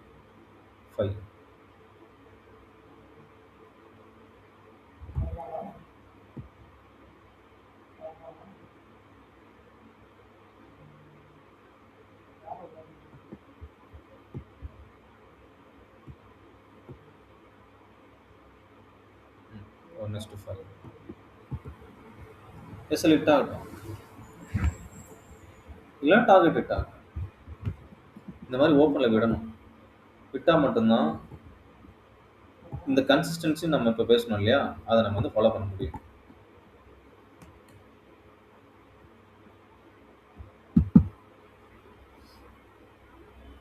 கையில கவனிச்சிங்களா? என்ன நடக்குதுன்னு புரியுதா? நம்ம இந்த மாதிரி கன்சிஸ்டன்ட் லாஸை பார்த்துட்டு இந்த 1:5 ஹிட் ஆகிறதுக்கு நம்ம அலோவ் பண்ணலை அப்படின்னா இந்த இடத்துலயே வந்து ஒன்று வெளியே வந்துட்டு இருப்போம் $5 காட்டும் போது. இல்லை இங்கே வெளியே வந்திருப்போம். இல்லைன்னா இங்கே வெளியே வராமல் விட்டுட்டோம் அப்படின்னா மறுபடியும் வந்து ஒருவேளை எஸ்எல் ஹிட் ஆகிடுமோ அப்படின்னு சொல்லிட்டு இந்த $1 வெளியே வந்திருப்போம். இந்த இடம் தான் ரொம்ப ரொம்ப முக்கியமாக நீங்கள் கவனிக்க வேண்டிய இடம். இந்த சைக்காலஜி பிளே தான் வந்து ஹேண்டில் பண்ணணும். மார்க்கெட் வந்து நம்ம அனலைஸ் பண்ணி இங்கேருந்து இது வரைக்கும் போகும்னு சொல்லிட்டு முடிவு பண்ணிட்டோம் அப்படின்னா அதை விட்டுறணும். அதுக்கிடையில் என்ன வேணாலும் நடந்துக்கிட்டோம், என்ன வேணாலும் நடந்துக்கிட்டோம், அது கம்ப்ளீட்டாக விட்டுறணும். ஒன்று டார்கெட் ஹிட் ஆகணும், இல்லைனா ஸ்டாப் லாஸ் ஹிட் ஆகணும். இது ரெண்டு தான் ஹிட் ஆகணும். இடையில எதுவுமே பண்ணக்கூடாது. இந்த ஒரு விஷயத்தை மட்டும் ஸ்ட்ரிக்டாக ஃபாலோ பண்ணிங்கன்னா கன்ஃபார்மாக ப்ராஃபிட்டபுளாக இருக்கலாம். ஸ்ட்ரிக்டாக ஃபாலோ பண்ணால்.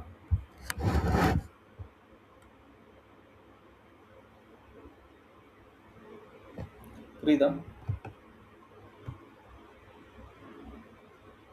எஸ், புரியுதுண்ணா. ஓகே. இப்போது நீங்கள் எல்லாருமே வந்து ட்ரேடிங் வியூ அக்கௌண்ட் வந்து ஓப்பன் பண்ணிக்கோங்க இப்போவே.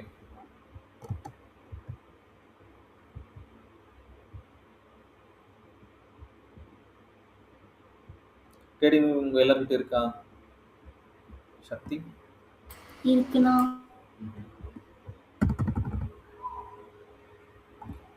ஓப்பன் பண்ணி சார்ட் வச்சுங்க.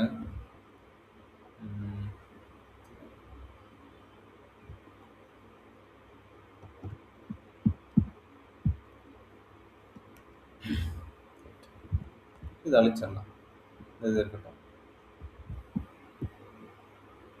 அடுத்து நம்ம பார்த்தோம்னா, அடுத்து ரொம்ப முக்கியமாக கவனிக்க வேண்டிய விஷயம் இந்த சார்ட்லாம் வந்து பார்ப்போம். நம்ம எந்த சார்ட்னாலும் போனாங்க திருப்பி சொல்கிறது தான். ஏன்னா ரிலையன்ஸாக இருக்கட்டும், இடிஹெச்சாக இருக்கட்டும், கிரிப்டோ கரன்சியாக இருக்கட்டும், ஒரு ஃபாரெக்ஸாக இருக்கட்டும், கமோடிட்டிஸ் இருக்கட்டும், எல்லாத்துக்குமே சார்ட் சேம் தான். எல்லாத்துலேயுமே இந்த மாதிரி தான் வந்து மூவ் ஆகும். ஈவன் ஆப்ஷன்ஸ் இருக்கட்டும், எல்லாத்துக்குமே சார்ட் இந்த மாதிரி தான் மூவ் ஆகும். நம்ம சார்ட் அனலைஸ் பண்ணி எங்கே என்ட்ரி ஆகணும், எங்கே எக்ஸிட் ஆகணும், எங்கே டார்கெட் வைக்கணும், இதை மட்டும் நம்ம ஐடென்டிஃபை பண்ணிட்டோம் அப்படின்னா வெரி சிம்பிள். எந்த மார்க்கெட்னாலும் நம்ம ப்ளே பண்ணலாம். ஓகே, இப்போது டெக்னிக்கலுக்குள்ளே போகலாம். சைக்காலஜிக்கலாக நான் வந்து இனிஷியலாக ஒரு வார்னிங் கொடுக்கணும்னு நினச்சது இதுதான். நம்ம என்ன தான் டெக்னிக்கல் நம்ம நல்லா கற்றுக்கிட்டாலும் இந்த இடம் தான் வந்து உங்களை ஸ்டாப் பண்ணணும். டெக்னிக்கலாக லேர்ன் பண்ணுறது பெரிய விஷயமே இல்லை. அழகாக வந்து ஒரு 3 months 4 months ஈவன் உங்களுக்கு வந்து ரொம்ப குயிக்காக வந்து பண்ணுறீங்க, ப்ராக்டிஸ் பண்ணுறீங்கன்னா 2 months என்எஃப். அதிலே வந்து எல்லா விஷயமும் கற்றுக்கலாம், கற்றுக்கிட்டு ப்ராக்டிஸ் பண்ணிக்கலாம். ஆனால் கன்சிஸ்டண்ட்டாக நீங்கள் ப்ராஃபிட்டபுளாக இருக்கணும் அப்படின்னா இப்போது இங்கே நான் சொன்ன விஷயம் வந்து ரொம்ப important. Risk reward ratio follow பண்ணணும். ஹை ப்ராபபிலிட்டி ட்ரேட் மட்டும்தான் எடுக்கணும். கம்ப்ளீட்டாக லாஸில் இருக்கும்போது மைண்டை வந்து ரொம்ப போட்டு ஸ்டில் பண்ணிக்கூடாது. ஒரு பிரேக் எடுத்து பண்ணலாம் அப்படின்னா ஓகே, பிரேக் எடுக்கணும்.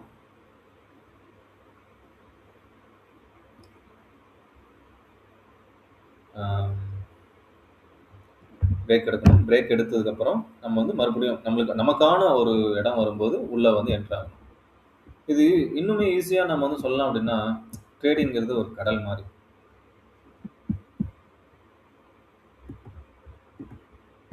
மார்க்கெட்டுங்கிறது அது எந்த மார்க்கெட்டானாலும் இருக்கட்டும், அது ஒரு ஓப்பன் சி மாதிரி.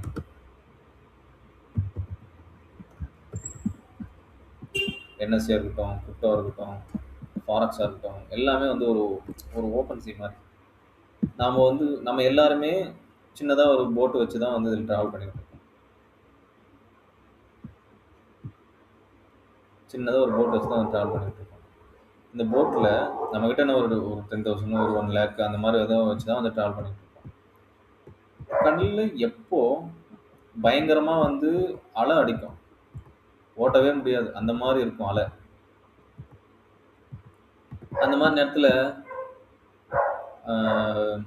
பாய்மரத்தை இறக்கிட்டு விட்டுறணும். நம்ம அந்த இடத்துல உள்ளே போகக்கூடாது. நமக்கான நேரம் வரும்போது தான் வந்து காற்றடிக்கும் போது தான் நம்ம உள்ளே இறங்கி ட்ராவல் பண்ணணும்.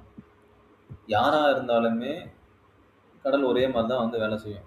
அலை அடிக்கும்போது, பயங்கரமாக வந்து காற்றடிக்கும்போது, புயல் அடிக்கும்போது பாய்மரத்தை இறக்கி விட்டுட்டு வெளியே தான் நின்று நம்ம வேடிக்கை பார்க்கணும், உள்ளே போகக்கூடாது. அந்த நேரத்தில் போயிட்டு நான் வந்து ஓட்டுவேன் அப்படின்னு சொல்லிட்டு ஜாக் ஸ்பேரோ மாதிரி நம்ம உள்ளே போனோம்னா என்ன ஆகுதுன்னா, ஓகே மூவிக்கு ஓகே, ரியல் டைமில் படகு கவுழ்ந்தா கவுந்துடும். அது எவ்வளோ பெரிய ஆளாக இருந்தாலும் சரி. முக்கியமாக இதில் கன்சிஸ்டண்ட்டாக ட்ராவல் பண்ணணும் அப்படின்னா, எந்த நேரத்தில் கடல் சீற்றம் இல்லாமல் அமைதியாக இருக்கும்போது விங்கை ஓப்பன் பண்ணி நம்ம வந்து ட்ராவல் பண்ணிக்கலாம். கடல் கொந்தளிப்பாக இருக்கும்போது அமைதியாக ஆகிடணும். நமக்கான அலை அடிக்கும்போது கரெக்டாக நம்ம உள்ளே போயிடலாம், ட்ராவல் பண்ணிக்கலாம். அலையை அடிக்கல அப்படின்னா நம்ம போகிற டைரெக்ஷனில் அமைதியாக வெளியே நிற்க வேண்டியது தான்.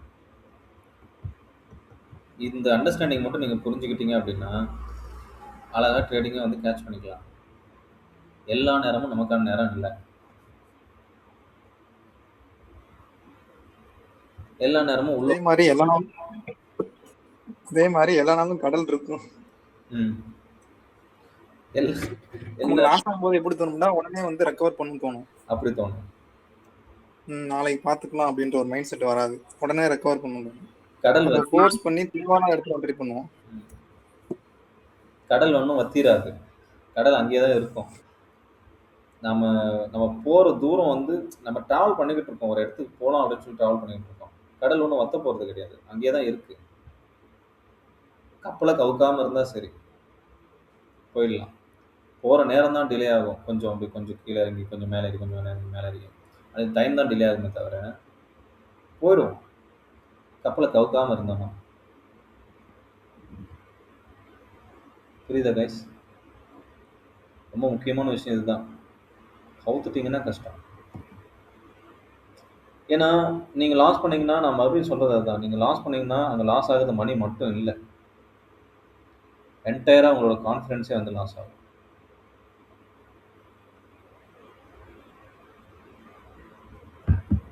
திருப்பி விட்டுட்டு போயிடலாமா அப்படின்னு தோண ஆரம்பிச்சிடும். நல்லா நீங்கள் ஒரு 2 years 3 years ஸ்பெண்ட் பண்ணியிருக்கீங்க அப்படின்னா அந்த 2 years 3 years வந்து கம்ப்ளீட்டாக வேணாம் போதும், இந்த 2 வருஷம் 3 வருஷம் நம்ம லாஸ் பண்ணிட்டோம், அது ஒரு கிவ் அப் கொடுக்குறதே வந்துடும். ஏன்னா இது நார்மலாக வந்து எல்லாருக்கும் நடக்குமானா எஸ், எல்லா ட்ரேடருக்குமே இது நடந்திருக்கு. நானே 2 தடவை குவிட் பண்ணியிருக்கேன். குவிட் பண்ணிவிட்டு திருப்பி வந்து ஓகே அடுத்து ஒரு ட்ரை பண்ணுவோம், இந்த தடவை ப்ரூட்டலாக பண்ணுவோம் அப்படின்னு சொல்லிட்டு மறுபடியும் ஃபஸ்ட்டு ஸ்க்ராட்ச்லேருந்து ஆரம்பித்து ஸ்டடி பண்ணி மறுபடியும் உள்ளே வந்திருக்கேன். ஒரு 1 year கேப் எடுத்துகிட்டு மறுபடியும் வர்றது, அந்த மாதிரி பண்ணக்கூடாது. கன்சிஸ்டண்ட்டாக இருக்குன்னா ரூலை மட்டும் ஃபாலோ பண்ணாலே போதும், கன்சிஸ்டண்ட்டாக இருந்துடலாம். நம்பிக்கை எழுந்து மறுபடியும் நம்பிக்கை வர வச்சு அந்த மாதிரி பண்ணோன்னா டைம் தான் வேஸ்ட் ஆகும் நிறையா. ஸோ இங்கே இருக்கிற எல்லாருக்குமே அந்த ஸ்டோரி இருக்கும். மணி எடுத்துங்க. மணி ஆள் இல்லை போல. அன்பு சொல்ல சார். இப்போ இந்த கன்சிஸ்டன்சி இல்லாமல் வெளியே போயிட்டு விட்டுட்டு மறுபடியும் உள்ள வந்து நடந்த கதை இருக்கு, உனக்குமே இருக்கு இந்த ஸ்டோரி. ஆமா, அது அப்படித்தான் இருக்கு. நம்ம ரொம்ப தேவையில்லாத இடத்துல எல்லாம் என்ட்ரி எடுத்து லாஸ் ஆகும்போது நம்ம கான்ஃபிடென்ட் ஃபுல்லா போயிடும். ஃபுல்லா போனதுக்கு அப்புறம் வந்து நமக்கு எப்படி தோணும்னா நமக்கு ட்ரேடிங் வராது போல, நமக்கு ட்ரேடிங் வந்து சரியா தெரியல, அந்த லெவலுக்கு தோண ஆரம்பிச்சிடும். பார்த்தீங்கன்னா அதுல வந்து சின்னதா ஒரு மைனூட்டா சின்ன ஒரு ப்ராப்ளமா தான் இருக்கும், அதை மட்டும் கரெக்ஷன் பண்ணாலே போதுன்ற மாதிரி இருக்கும். ஆனா என்டையர் கான்ஃபிடன்ஸுமே நீங்க வந்து லாஸ் ஆகிட்டு இருக்கும்போது நமக்கு மொத்த கான்ஃபிடன்ஸ் போயிடுச்சுன்னா நமக்கு இந்த போயிடலாம் அப்படின்னு தோணும்.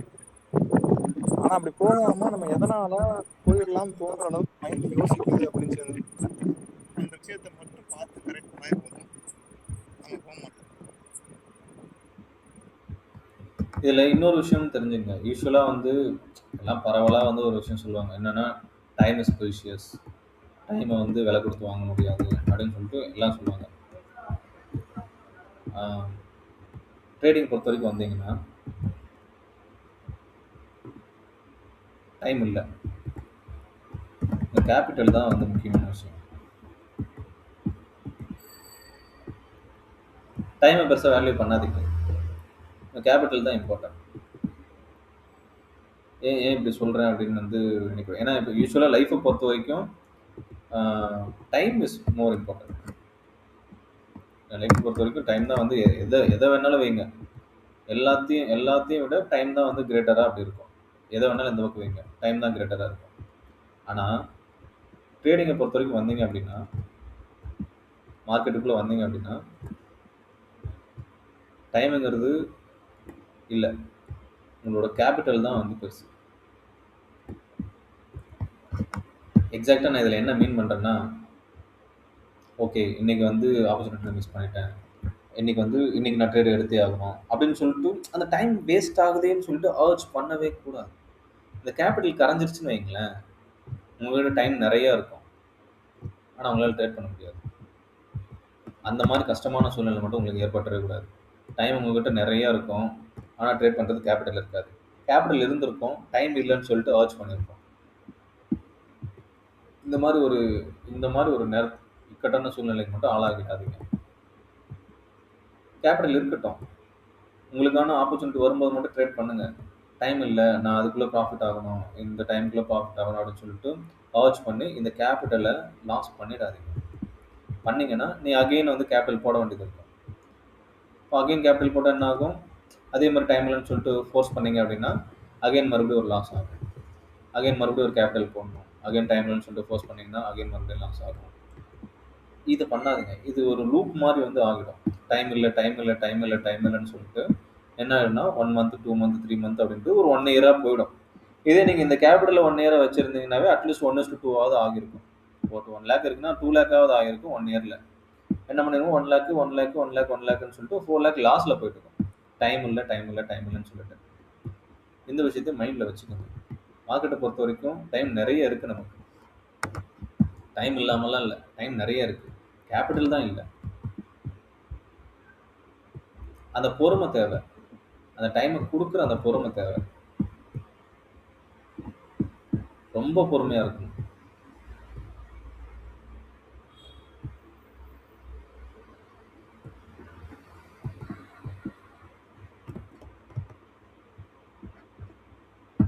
கைஸ், கலை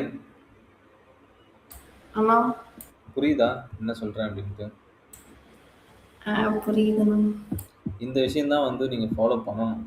இதை பண்ணாமல் விட்டுட்டோம் அப்படின்னா டெக்னிக்கல் ஈஸியாக எடுத்துடலாம், டெக்னிக்கல் ஒரு மேட்டர் இல்லை. டெக்னிக்கல் எடுத்ததுக்கப்புறம் ஆக்சுவலாக ப்ராஃபிட்டபுளாக இருக்குன்னா இந்த விஷயம் தான் உங்களை வந்து ஸ்டாப் பண்ணும். நீங்கள் ப்ராஃபிட்டாக இருக்கிறத வந்து இந்த விஷயம் தான் ஸ்டாப் பண்ணுங்க. கவனிங்க, நம்ம வந்து பேசணும் 1:5 அப்படின்னு சொல்லிட்டு நான் வச்சுட்டேன். இந்த ஒரு ட்ரேடு வந்து சும்மா போட்ட ட்ரேடு தான்.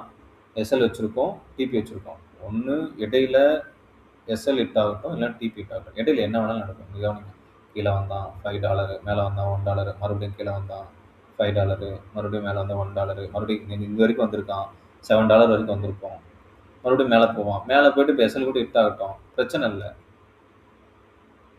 புரியுதா? அதுக்கிடையில் என்ன வேணாலும் பண்ணட்டும், நம்ம வெளியே வரக்கூடாது, நாமளாக வெளியே வரக்கூடாது. இப்படி பண்ணிங்கன்னா என்னன்னா, ஸ்டார்டிங்கில் இது வரைக்கும் வந்துட்டு மறுபடியும் போய் எஸ்எல் ஹிட் ஆகிருக்கும். ஒரு ஃப்ரஸ்ட்ரேஷன் இருக்கும் டெஃபினட்டாக. நான் என்ன சொல்கிறேன், ஏன்னா வந்து ஒரு $8 கண்ணில் காமிச்சிட்டு வந்து $2 மைனஸ் ஆகிடுச்சு அப்படின்னு சொல்லிட்டு ஒரு கவலை இருக்கும் எல்லாருக்குமே. ஆனால் அதை அப்படியே கன்சிஸ்டண்ட்டாக ஃபாலோ பண்ணிங்கன்னா லாங் டேர்முக்கு என்ன ஆகுனா, இந்த என்ட்ரியை போட்டுட்டு நீங்கள் போயிடலாம். நீங்கள் மார்க்கெட்டில் இருக்கணும்னு அவசியமே இல்லை, வெளியே போயிடலாம். வெளியே போய் ஒரு ஒரு ஒரு அமைதியான ஒரு லைஃப், உங்களோட லைஃப்பை நீங்கள் வாழலாம். கம்ப்ளீட்டாக வந்து சார்ட்டை மட்டுமே பார்த்துட்டு இருக்கலாம். அந்த மாதிரி பண்ணிங்கன்னா தான் லாங் டேர்மாக மார்க்கெட்டுக்குள்ளே இருக்க முடியும். ரொம்ப போட்டு ஃபோர்ஸ் பண்ணி என்டையர் டேவே நான் சார்ட்டை பார்த்துக்கிட்டு ட்ரேட் எடுத்துக்கிட்டு ப்ராஃபிட்டபுளாக அப்படி நீங்கள் ஃபோர்ஸ் பண்ணிங்க அப்படின்னா என்ன ஆகுனா, ஒரு 2 இயர்ஸ் 3 இயர்ஸில் ஃப்ரஸ்ட்ரேட் ஆகிடும். ஒன்று நல்லா ப்ராஃபிட்டபுளாக இருக்கலாம், இல்லைன்னா இருக்க முடியாது அப்படின்ற மாதிரி ஃபீல் ஆகிடலாம். நம்ம இருக்கக்கூடாது. ஓகே, இன்றைக்கி நான் இந்த ட்ரேட்லாம் பார்க்குறேன், இதெல்லாம் எடுக்கிறேன் அப்படின்னா ஓகே, ஒரு இதை வந்து மார்க் பண்ணிவிட்டு நம்ம அனலைஸ் பண்ணி மார்க் பண்ணிவிட்டு விட்டுடலாம். விட்டுட்டு நீங்கள் சார்ட்டை பார்த்து ஓகே என்ன நடக்குதுன்றது அனலைஸ் அப்சர்வ் பண்ணலாமே தவிர உள்ளே போய்ட்டு என்ட்ரி ஆகி அதை வந்து ஸ்டாப் பண்ணக்கூடாது. இதை ஃபாலோ பண்ணுங்கள், ரொம்ப இம்பார்ட்டன்ட். இன்னைக்கு இன்ட்ரொடக்ஷன் நான் கொடுக்கணும்னு நினச்சது தான். ஏன்னா சைக்காலஜிக்கலாக நீங்கள் ஸ்ட்ராங்காக இருந்தீங்கன்னா தான் டெக்னிக்கலாக உள்ள நம்ம கொடுக்கும்போது பிரச்சனையே இல்லாமல் அதை வந்து அப்ளை பண்ணி ப்ராஃபிட்டபிளாக இருக்கலாம்.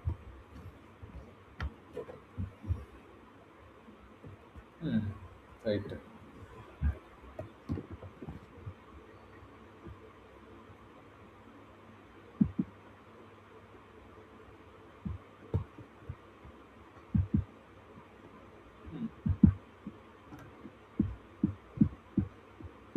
இந்தியன் மார்க்கெட்டுக்கும் ஃபாரெக்ஸ்க்கும் என்ன டிஃப்ரென்ஸ் இருக்கு ஐடியா இருக்காது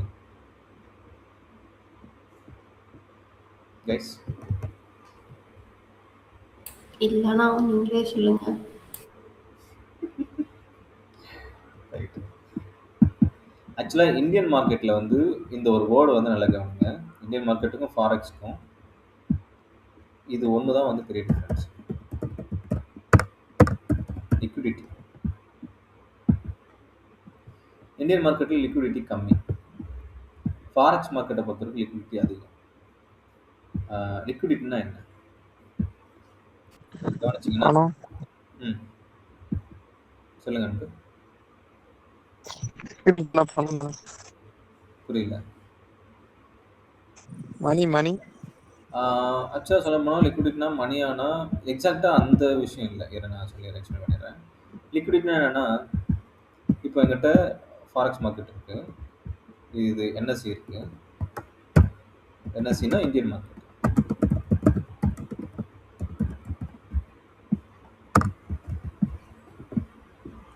இந்தியன் மார்க்கெட்டில் இப்போ நான் ஒரு சார்ட் நான் எடுத்துக்கிறேன். இப்போ ரிலையன்ஸ் ஓகே, இப்போ அதை விட ரொம்ப ரொம்ப கம்மியான கம்பெனி இருக்குது அப்படின்னா, இப்போது லிஎன்இ சாஃப்ட்வேர்ஸ்னு சொல்லிட்டு ஒரு கம்பெனி இருக்கும். இப்போ அந்த கம்பெனியோட டோட்டல் நெட்ஒர்த்தே வந்து ஒரு 8 கோடி தான், 8 கோடி தான் அந்த மாதிரி இருக்குன்னு வச்சுங்க. டோட்டல் நெட்ஒர்த்தே ஒரு 8 கோடி தான் அப்படின்னா, ஒரு பர்சன் இந்த இடத்துல ஒரு 10 கோடி வச்சுக்கிட்டு நான் வந்து இன்வெஸ்ட் பண்ணணும்னு வரான்னு வச்சுங்களேன். இந்த இடத்துல வந்து இன்வெஸ்ட் பண்ண முடியுமா? முடியாது. ஏன்னா இருக்கிறது 8 தான், 10 எங்கேருந்து இதில் இன்வெஸ்ட் பண்ண முடியும்? எவ்வளோ இருக்குதோ அவ்வளோதானே வாங்க முடியும். ஓகேவா? அதுவே நம்ம இந்த இடத்துல ஃபாரெக்ஸ் வரோம்னு வச்சுக்கோங்க. ஃபாரெக்ஸில் XUSD கமோடிட்டி மற்ற கரன்சிஸ் எல்லாமே ஓகே. XUSD GBP/USD இதெல்லாம் ஃபாலோ பண்ணுறேன்னு வச்சுக்கோங்க.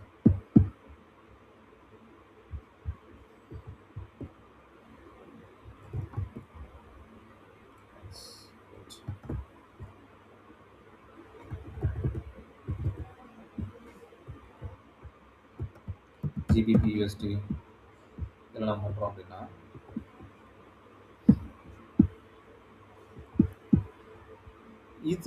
இந்த இடத்துல இவ்வளோ ஒரு 10 கோடி வச்சு இன்வெஸ்ட் பண்ண முடியுமா? பண்ணலாம். 10ங்கிறத 100 மாற்ற முடியுமா? மாற்றலாம். 100ங்கிறத 1000 மாற்ற முடியுமா? மாற்றலாம். எவ்வளோ நாள் போட்டுக்கிட்டே இருக்கலாம். ஏன்னா இது கம்ப்ளீட்டாக ஒரு கம்பெனி கிடையாது. XAU அப்படின்றது வந்து பார்த்தோன்னா கோல்டு, யூஎஸ்டிங்கிறது ஓகே யூஎஸ் கரன்சி. இந்த இடத்துல GBP/USDங்கிறது ஜிபிபிங்கிறது வந்து பிரிட்டிஷ் பவுண்டு, அதாவது யூகேவோட கரன்சி. இது வந்து யூஎஸ்டிங்கிறது வந்து அமெரிக்காவோட கரன்சி.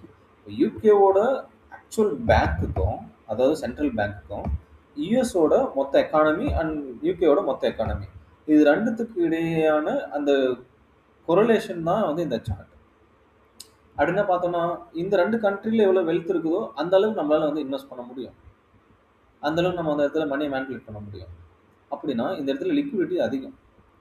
எவ்வளோ வேணாலும் நம்ம இந்த இடத்துல வந்து கொண்டு வந்து இன்வெஸ்ட் பண்ண முடியும். எவ்வளோ வேணாலும் ப்ராஃபிட் எடுத்துகிட்டு வெளியே வர முடியும். இந்த இடத்துல இந்த இடத்துல போயிட்டு நான் வந்து இப்போ ஒரு 10 crore போட்டு ஒரு 8 crore இருக்குன்னா 7 crore போட்டு இன்வெஸ்ட் பண்ணிடுறேன். வெளியே நான் கொண்டு வரேன்னு வச்சுக்கோங்களேன். அதை வாங்குறதுக்கு ஒரு ஆள் தேவை. 7 crore போட்டு நான் ப்ராஃபிட் பண்ணிடுறேன் அப்படின்னா அதை வாங்குறதுக்கு வந்து ஆள் தேவை. வாங்குறதுக்கு ஆள் இல்லாமல் ட்ரேடை வந்து க்ளோஸ் பண்ண முடியாமல் ஒரு கம்மியான ரேட்டில் க்ளோஸ் பண்ணுற செனரியோஸ் என்எஸ்சியில் நடந்திருக்கும். ஒரு 7 ருபீஸில் ட்ரேட் ஆகிக்கிட்டு இருக்கு அப்படின்னா நான் 7 ருபீஸ்லேயே க்ளோஸ் பண்ணிட்டு வெளியே வர முடியாது. ஏன்னா நிறைய பேர் வந்து 6 ருபீஸ் இல்லைன்னா 6.5 தான் நான் வாங்குவேன் அப்படின்னு சொல்லிட்டு நின்றுட்டு இருப்பாங்க. அப்போ அதில் தான் நான் க்ளோஸ் பண்ணிட்டு வர முடியும். ஆனால் ஃபாரெக்ஸை பொறுத்த வரைக்கும் இப்போ மார்க்கெட் என்ன இதில் ட்ரேட் ஆகிட்டு இருக்கோ அதில் என்னால் க்ளோஸ் பண்ணிட்டு வர முடியும். பிகாஸ் அந்த இதுலேயே வாங்குறதுக்கு ஏகப்பட்ட பேர் இருப்பாங்க. அந்த இடத்துல நம்ம வந்து அதுதான் நான் மீன் பண்ணுறேன். லிக்விடிட்டி இந்த இடத்துல அதிகம். என்எஸ்சி அந்த சார்ட்டை பொறுத்து லிக்விடிட்டி கம்மி, ஃபாரெக்ஸை பொறுத்து லிக்விடிட்டி அதிகம். ரொம்ப சிம்பிள். ஆனா இப்போ ஃபாரெக்ஸ்ல வந்து இந்தியால வந்து லீகல் இல்ல, அது நம்ம ட்ரேடே பண்ணாலும் அதை பே அவுட் பண்ணும்போது நிறைய பிரச்சனை வரும்லாம் சொல்றாங்களா? அப்ப என்ன யோசிப்பாங்கன்னா அது ஃபாரெக்ஸுக்கு இந்தியன் மார்க்கெட்டே பரவாயில்ல இல்ல அப்படின்னு யோசிப்பாங்கல்ல. அதுக்கான வே வந்து தெரியாம இருக்கிறது தான் வந்து பிரச்சனைங்க. என்னன்னா நம்ம வந்து கிரிப்டோ வந்து ஓகே பண்ணலாம்.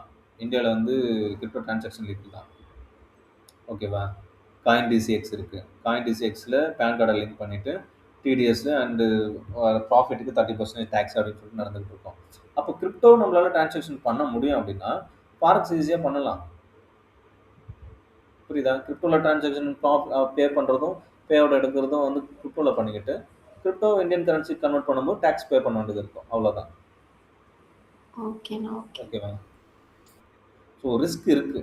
ரெண்டு பக்கமே லீகலாக ரிஸ்க் இருக்கானா, அதிகமாக ப்ராஃபிட் பண்ணும்போது லீகலாக ரிஸ்க் இருக்கும். அதுக்கு நிறைய வழி இருக்குது.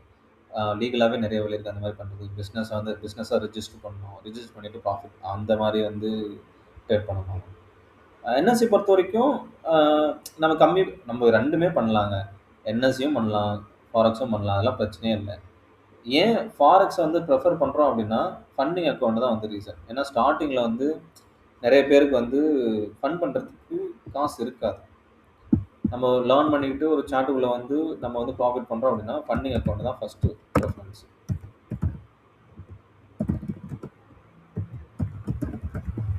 ஏன்னா இப்போது சும்மா ஒரு 2 lakhs or 5 lakhs அப்படி இல்லாமல் என்எஸ்சிக்குள்ளே போய்ட்டு ஒரு கன்சிஸ்டண்ட்டாக டெய்லி ஒரு 1000, 2000 or 3000 அந்த மாதிரி வந்து ப்ராஃபிட்டபுளாக இருக்கணும் அப்படின்னா அந்த அமௌண்ட் இல்லாமல் இருக்க முடியாது. எல்லாராலையும் நம்மளால ஒரு 5 lakhs 2 lakhs அந்த மாதிரிலாம் ரெடி பண்ண முடியுமா? ட்ரேடிங்கில் வந்து போட முடியுமானா இல்லை, பண்ண முடியாது. எல்லாராலையும் பண்ண முடியாது. ஸ்டார்டிங்கில் ஒரு 10,000 ரெடி பண்ணுறது பெரிய விஷயம்.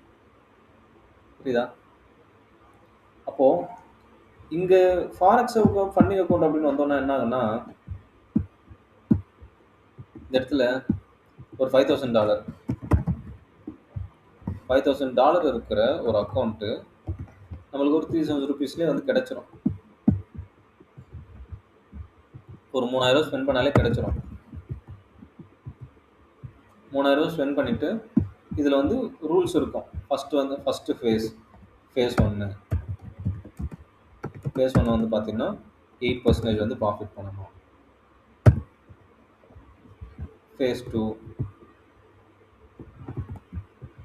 5% வந்து ப்ராஃபிட் பண்ணணும்.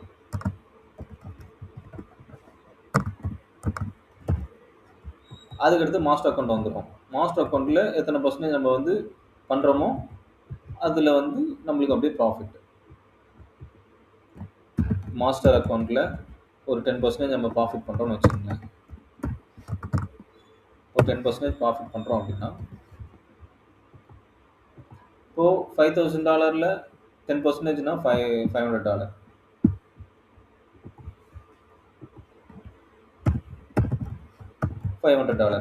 இந்த $500 நமக்கு வந்து ஒரு 10% மட்டும் அவங்களுக்கு கொடுத்துட்டோம்னா $50 அவங்களுக்கு கொடுத்துட்டோம் அப்படின்னா நம்மளுக்கு ஒரு $450 வந்து நம்ம கையில் இருக்கும்.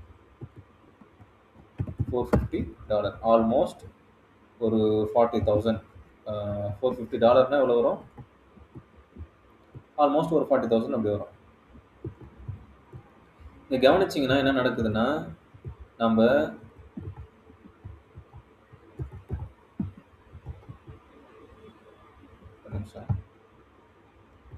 இது 40,000 ஆல்மோஸ்ட். நம்ம 3,000 தான் இன்வெஸ்ட் பண்ணியிருக்கோம். ஆனால் 3,000 இன்வெஸ்ட் பண்ணி இதை வாங்கியிருக்கோம். வாங்கிட்டு நம்மளோட கன்சிஸ்டன்சி அந்த இடத்துல வந்து ப்ளே பண்ணியிருக்கோம். நம்மளால நல்லா ட்ரேட் பண்ண முடியுது அப்படின்றது இந்த இடத்துல காட்டியிருக்கோம். ஃபேஸ் 1ல் ஒரு 8% வந்து ப்ராஃபிட் பண்ணி காமிச்சிருக்கோம். ஃபேஸ் 2ல் வந்து 5% ப்ராஃபிட் பண்ணி காமிச்சிருக்கோம்.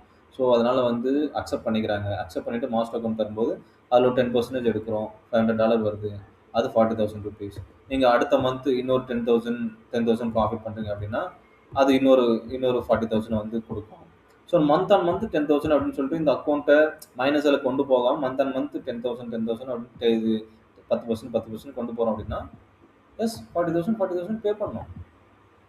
இதே நீங்கள் இந்த 40,000 கொண்டு போயிட்டு இங்கே இன்வெஸ்ட் பண்ணுறீங்கன்னு வச்சுங்க, 40,000 வச்சு அக்கௌண்ட் நான் வாங்குறேன் அப்படின்னா இந்த இடத்துல நீங்கள் வந்து இது இருக்கட்டும், இது இப்போ வேண்டாம், 3,000 ஸ்பெண்ட் பண்ணி இதை வந்து நீங்கள் வாங்குறீங்க, இதை மட்டும் ஞாபகத்தில் வச்சுங்க. புரியுதுங்களா? ஸ்டார்டிங்கில் நீங்கள் பண்ண வேண்டியது இந்த 3,000 தான். இந்த 3,000 வச்சு இங்கே வரோம் கன்சிஸ்டண்டாக ட்ரேட் பண்ணுறோம். ஃபஸ்ட் பேஸ் பாஸ் பண்ணுறோம், செகண்ட் பேஸ் கிளியர் பண்ணுறோம், மாஸ்டர் அக்கௌண்ட் வாங்குகிறோம், மாஸ்டர் அக்கௌண்ட்டில் ப்ராஃபிட் பண்ணுறோம், திருப்பி வரும், அந்த மந்த் இருக்கும். இப்போது இந்த இதில் ஃபஸ்ட் பேஸ் கிளியர் ஆகிடும், செகண்ட் பேஸில் அக்கௌண்ட் போயிடும். அந்த மாதிரி நடக்கிறதும் இருக்குது. கன்சிஸ்டண்ட்டாக நம்ம பண்ணல அப்படின்னா ஃபஸ்ட் பேஸும் கிளியர் ஆகிடும், செகண்ட் பேஸும் கிளியர் ஆகிடும், மாஸ்டர் அக்கௌண்ட்டில் வரும்போது ஒரு ஒரு கம்மி ப்ராஃபிட்டில் வந்துட்டு அதுக்கப்புறம் லாஸ் பண்ணியிருப்போம். அதுவும் நடக்கிறது உண்டு. இந்த மாதிரி கண்டினியூஸாக மார்க்கெட்டில் ஒரு ஃப்ளோ இருந்துக்கிட்டே இருக்கும். நான் ஏன் ஃபண்டிங் அக்கௌண்ட்டை வந்து ப்ரிஃபர் பண்ணுறேன் அப்படின்னா, நம்மக்கிட்ட இன்வெஸ்ட்மெண்ட்டுக்கு மணி இல்லாத போது இதை தவிர வேறு வழி இல்லை. 3,000 வச்சு நீங்கள் மார்க்கெட்டுக்குள்ளே போகிறேன்னு வச்சுங்களேன், 3,000ங்கிறது எவ்வளோ? $30 வருமா? $30ல் 100% ப்ராஃபிட் பண்ணால் தான் $60 அது மாறும். 100% ப்ராஃபிட் பண்ண முடியுமா? முதல் $30 வந்து ரிஸ்க் வச்சா தான் நம்ம வந்து 100% ப்ராஃபிட் பண்ண முடியும். அப்போ $30 ரிஸ்க் வச்சா $30 போயிடுமே, அக்கௌண்ட் ப்ளோ ஆகிடும்ல. புரியுதுங்களா? திருப்பி 3,000 நம்ம எக்ஸ்ட்ரா ப்ராஃபிட்டாக எடுக்கிறதுக்கு அந்த 3,000 ரிஸ்கில் வைக்கணும். இது இங்கே வந்தோம் அப்படின்னா இந்த மாதிரி ஃபேஸ் 1 ஃபேஸ் 2 அப்படின்னு சொல்லிட்டு கிளியர் பண்ணிவிட்டு வந்தோம்னா ஆக்சுவலாக ஒழுங்காக கன்சிஸ்டண்ட்டாக ட்ரேட் பண்ணி ப்ராஃபிட்டபுளாக இருப்போம்னா இன்னொரு 40,000 வரைக்கும் எடுக்க முடியும் பெர் மந்த்.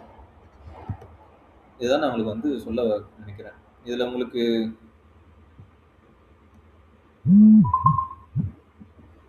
கலை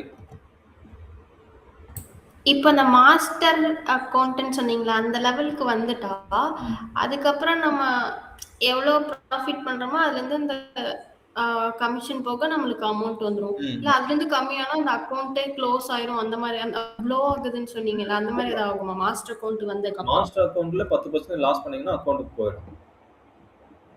ஓ ஓகேண்ணா. ஓகே மொத்தத்தில் ஓகேவா? ஓகேண்ணா. ஸோ ஓகே, சொல்ல வேண்டியது இதுதான். ஃபஸ்ட் கிளாஸில் நான் சொல்லணும்னு நினச்சது இதுதான். கன்சிஸ்டண்ட்டாக வந்து ப்ராஃபிட்டபுளாக இருக்கணும் அப்படின்னா டிசிப்ளின் தான் இம்பார்ட்டன்ட். உங்களுக்கான ரூல் தான் இம்பார்ட்டன்ட். இந்த இதெல்லாம் வந்து பண்ணாமல் விட்டுட்டோம் அப்படின்னா லாஸ் ஆகிடும், கான்ஃபிடன்ஸ் போயிடும், மார்க்கெட் விட்டு வெளியே போயிடுவோம், திருப்பி வரத்துக்கு பயப்படுவோம், நல்ல விஷயம் தெரிஞ்சதை இம்ப்ளிமெண்ட் பண்ணுறதுக்கே பயப்படுவோம். மொத்த ட்ரேடிங் லைஃபே சொதப்பிக்கிட்டே இருக்கும். அதுலேருந்து லைஃப்லையும் கான்ஃபிடன்ஸ் போயிடும், ட்ரேடிங்குள்ளேயும் வர முடியாமல் போயிடும், திருப்பி வராமே வந்து ஓடிடுவோம். அந்த மாதிரி நடக்கிறதுக்கும் சான்ஸ் இருக்குது. அதனால் நிறைய பேர் வந்து சொல்லுவாங்க, ஒரு சின்னதாக ஒரு வேர்டு இருக்கும், ஒரு சேயிங் இருக்கும், உயிர் மேலே ஆசை இருக்கிறவங்க இங்கிருந்து வெளியே போயிடுறது நல்லது அப்படின்ட்டு. ஆமாண்ணா, இப்ப ட்ரேடிங் பண்ணலான்னு ஸ்டார்ட் பண்ணி அது வந்த உடனே இப்போ இந்த இன்ஸ்டாகிராம் ரீல்ஸ் ஃபுல்லாமே இதுல சூசைட் பண்ணிட்டாங்க, இதனால சூசைட் பண்ணிட்டாங்க, இப்படிதானே அதிகமா வருது. அது ஏன் அப்படின்னா இதுதான் ரீசன். அவங்க வந்து லேர்ன் பண்ணியிருக்கவே மாட்டாங்க. ஒரு கால்ஸ் வாங்குறதோ இல்லை ஒரு அக்கௌண்ட் மேனேஜ்மெண்ட்டோ இல்லை காம்படிட்டிவ் அந்த மாதிரி ஏதோ யாருக்கிட்ட கொடுத்து ட்ரேட் பண்ணியிருப்பாங்க. மேக்ஸிமம் அந்த மாதிரி பண்ணவங்க எல்லாருமே தான் யார்கிட்ட கொடுத்து ட்ரேட் பண்ணியிருப்பாங்க. எதனால? ஏன்னா ஹியூஜ் ப்ராஃபிட் வேணும். இப்போ 1 lakh நான் போட்டோன்னா எனக்கு ஒரு 5 lakh 2 lakh அது மாதிரி உடனே வருது இல்லை மாதத்தில். அப்போ 10 லட்சம் போட்டோன்னா 20 லட்சம் வந்துடுது இல்லை. ஆசை ஆசை நாங்களே அப்படிதாண்ணா பண்ணோம். ஃபர்ஸ்ட்டு அப்படிதான் 2 லேக்ஸ்ல ஸ்டார்ட் பண்ணாங்க. நாங்க வந்து மொத்த அக்கவுண்ட்டுமே ஹேண்டில் பண்ண குடுத்துட்டோம். அது நான் ஸ்கூல் படிச்ச டைமா அதனால எனக்கு அத பத்திலாம் எதுவும் தெரியல. அதுக்கப்புறம் அதுல கொஞ்சம் ரிட்டர்ன்ஸ் காமிச்சாங்களா, அதனால மறுபடியும் இன்னொரு 2 போடுங்கன்னு சொன்னாங்க. வந்து மண்டைய கழுவுனாங்க. சரின்னு போட்டு இப்ப 4மே இல்லாம காலி ஆயிருச்சு. ஆசை. எல்லாருக்குமே ஆசை. சரி ஓகே வருது. ஆனா அது எப்படி வருது? ஏன் வருது? அத நாம கத்துக்கிட்டு நாம பண்ணலாமே அப்படின்னு யாரும் யோசிக்கல. ஆசை இருக்கு, பண்ணலாம் அப்படின்ட்டு. ஆனா எப்படி பண்ணணும்னு கத்துக்கிறதுக்கு அந்த டைம் வந்து குடுக்கறதில்ல. எப்படி நடக்குது, நாம பண்ணோம் அப்படின்ற அந்த கான்ஃபிடன்ஸ் வரதில்ல. ஒண்ணும் இல்ல. இத கத்துக்கிறோம், கன்சிஸ்டன்ட்டா, டிசிப்ளினா இருக்கிறோம், ப்ராஃபிட்டபுளா இருப்போம். அவ்வளோதான். மேக்ஸிமம் கிரீடுன்றத விட்டுட்டோம் அப்படின்னாலே இந்த இடத்துல ஓகே. இந்த இடத்துல அடுத்து நான் பேச நினைச்சது அதுதான். 2 பெரிய விஷயத்த வந்து மார்க்கெட்ல வந்து நம்ம வந்து பார்க்கணும். ஒண்ணு வந்து ஆசை, கிரீட். இன்னொன்னு வந்து ஃபியர்.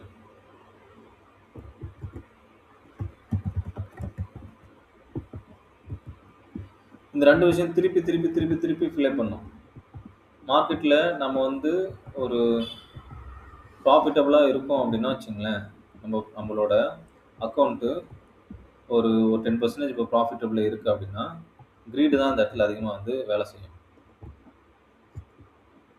ஓகே அடுத்து இவ்வளோ ரிஸ்க் வைக்கலாம், அடுத்து அவ்வளோ ரிஸ்க் வைக்கலாம், அது பண்ணலாம், இப்போ 1% வைக்கிறது 2% வைக்கலாம் அப்படின்னு வந்து கிரீட் வந்து ப்ளே பண்ணும்.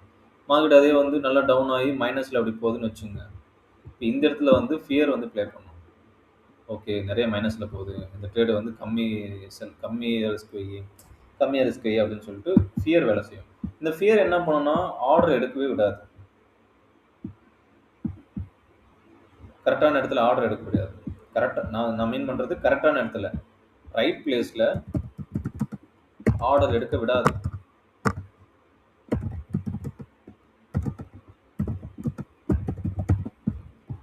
இந்த கிரீட் என்ன பண்ணுன்னா ராங் பிளேஸில் ஆர்டர் எடுக்க வைக்கும்.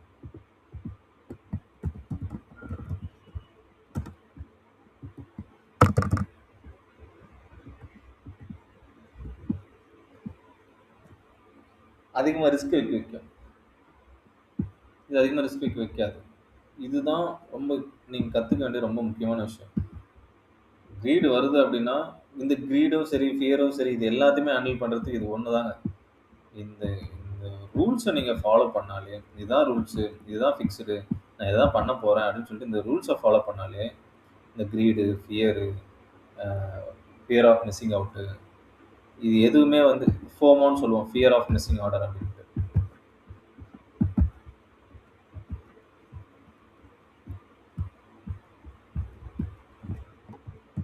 FOMO, fear of missing order. ஆனால் நான் என்னதான் ஸ்டார்டிங்கில் உங்களுக்கு இந்த சைக்காலஜி பற்றி இதெல்லாம் பண்ணுங்கள் இந்த ரூல்ஸ் எல்லாம் அப்படின்னு சொல்லிட்டு நான் என்னதான் ஸ்டார்டிங்கில் நான் சொன்னாலும் மார்க்கெட்டுக்குள்ளே போகும்போது மைண்டு பிளைண்ட் ஆகிடும். அதை ஞாபகப்படுத்தாது. இந்த தப்பெல்லாம் நீங்கள் பண்ணுவீங்க. ஆனால் பண்ணும்போது இது ஏன் நான் இருந்தாலும் நான் ஏன் சொல்கிறேன் அப்படின்னா பண்ணும்போது பயப்பட தேவையில்லை. இதனால தான் இது நடக்குதுன்னு சொல்லிட்டு உங்களுக்கு தெரியும். தெரிஞ்சதுக்கு அப்புறமா அந்த தப்பு பண்ணாதீங்க. இதுக்காக தான் இந்த விஷயம்லாம் வந்து நம்ம ஸ்டார்டிங்லேயே வந்து பேசுகிறது. ஸ்டார்டிங்லேயே பண்ணாமல் இருந்தால் இன்னும் பெட்டர். பண்ணி ஃபியர் ஆகிட்டு அதுக்கடுத்து மார்க்கெட்டை வெளியே போகிறதுக்கு ஸ்டார்டிங்கில் நீங்கள் பண்ணாமல் இருந்தீங்கன்னா இன்னும் சூப்பர். ஓகே கைஸ், இன்றைக்கான டே இது போதும். நம்ம நாளைக்கு இருந்து லைவ் மார்க்கெட்டில் ட்ரேட் எடுப்போம். ட்ரேட் எடுக்கும்போது எப்படி எடுக்கிறோம் என்ன பண்ணுறோம் அப்படின்றத பாருங்கள். நெக்ஸ்ட் வீக் வந்து ஸ்டார்ட் பேசிக்ஸ்லேருந்து எல்லாமே வந்து ஸ்டார்ட் பண்ணுவோம். பேசிக்ஸ்லேருந்து டெக்னிக்கலாக எல்லாமே ஸ்டார்ட் பண்ணுவோம். ட்ரேட் எடுத்த ட்ரேடை நான் அனலைஸ் பண்ணிவிட்டு அது என்ன, ஏன் எடுத்தேன், எதனால் இந்த ட்ரேட் எடுக்காமல் விட்டேன், எதனால் இது செலக்ட் ஆச்சு, எதனால் டார்கெட் ஹிட் ஆச்சு, எல்லாமே வந்து எக்ஸ்பிளைன் பண்ணுறேன். ஓகே, ஃபாலோ பண்ணுங்கள், சப்போர்ட் பண்ணுங்கள், உங்களுக்கு தெரிஞ்சவங்களுக்கு ஷேர் பண்ணுங்கள். ட்ரேடிங் உண்மையிலே கற்றுக்கணும்னு ஆசைப்படுறவங்களுக்கு வந்து ஷேர் பண்ணுங்கள். ஏன்னா வந்து நான் கன்சிஸ்டண்ட்டாக நான் ப்ராஃபிட்டெல்லாம் இருப்பேன் அப்படின்லாம் நான் வந்து யாருக்கும் கேரண்டி எல்லாம் இல்லை. ஏன்னா நம்மளால் கற்றுக்க முடியும். கற்றுக்கிட்டு டிசிப்ளினா இருந்தோம் அப்படின்னா கண்டிப்பா வந்து ப்ராஃபிட்ல இருக்கலாம். ஆனா அந்த டிசிப்ளின் தான் வந்து மேட்டர். கன்சிஸ்டன்சி தான் மேட்டர். அது யாரெல்லாம் குடுக்குறோமோ அவங்கலாம் ப்ராஃபிட்டபிளா இருப்போம். ஓகே. ஒண்ணா க்ரோ ஆகுவோம். கைஸ். Thank you. உங்களுக்கு ஏதாவது சொல்லணுமா?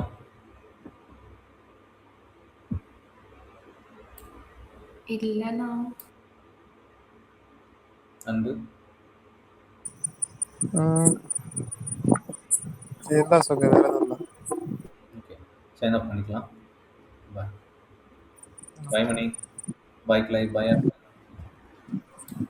பாய் அண்ணா. மணி தூங்கிட்டான்னு நினைக்கிறேன்.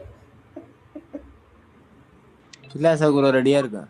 என்ன திருடியா இருக்கு? என்ன வாய்ப்பே இல்லை. அப்சர்வ் பண்ணிட்டு இருக்கேன் சகுரோ. சரி.